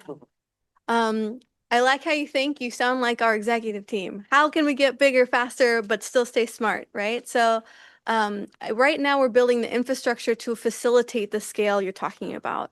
Right now, just figuring out how to get into the DRRS system, how to register an asset, how to actually send that communication signal. Once learned, that's the infrastructural base that the data can, but you're building the highway for the data to go through, and then scaling becomes much easier. I think another big change from the pilot is we went from net new devices, like let's start with a new house and let's figure out how to file your HOA permit, then file your city permit, and then we can maybe talk about getting you that water heater, and then the installation. That process took a lot longer than what we want to do now, which is we're already putting in water heaters through the other programs, mini splits through the other programs. We're already in can we just inject a VPP compatible communication tool in that installation, and that'll help us expedite the timeline to get new capacity online. Obviously, the goal is to tap into as many of those existing devices as possible. A lot of them, some of them are already locked into their own aggregations though. So we have to build a value sharing platform and pay for performance strategy that allows for us to be incentivizing some of those other devices to come off of their contracts into MCE. Thank you.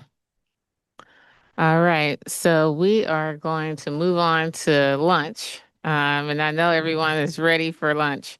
Instead of taking an hour lunch break, I think we'll take 30 minutes and then we'll all come back and you can bring your lunch with you if you like as well. I'm trying to keep everything on time and get everyone out of here on time as well by 3. So we would like to take a group photo before lunch gets started. So let's all return at 1:45. I think that'll be 30 minutes. If we could do a quick photo and get back here at 1:45. Thank you. And the photo is going to be right over there.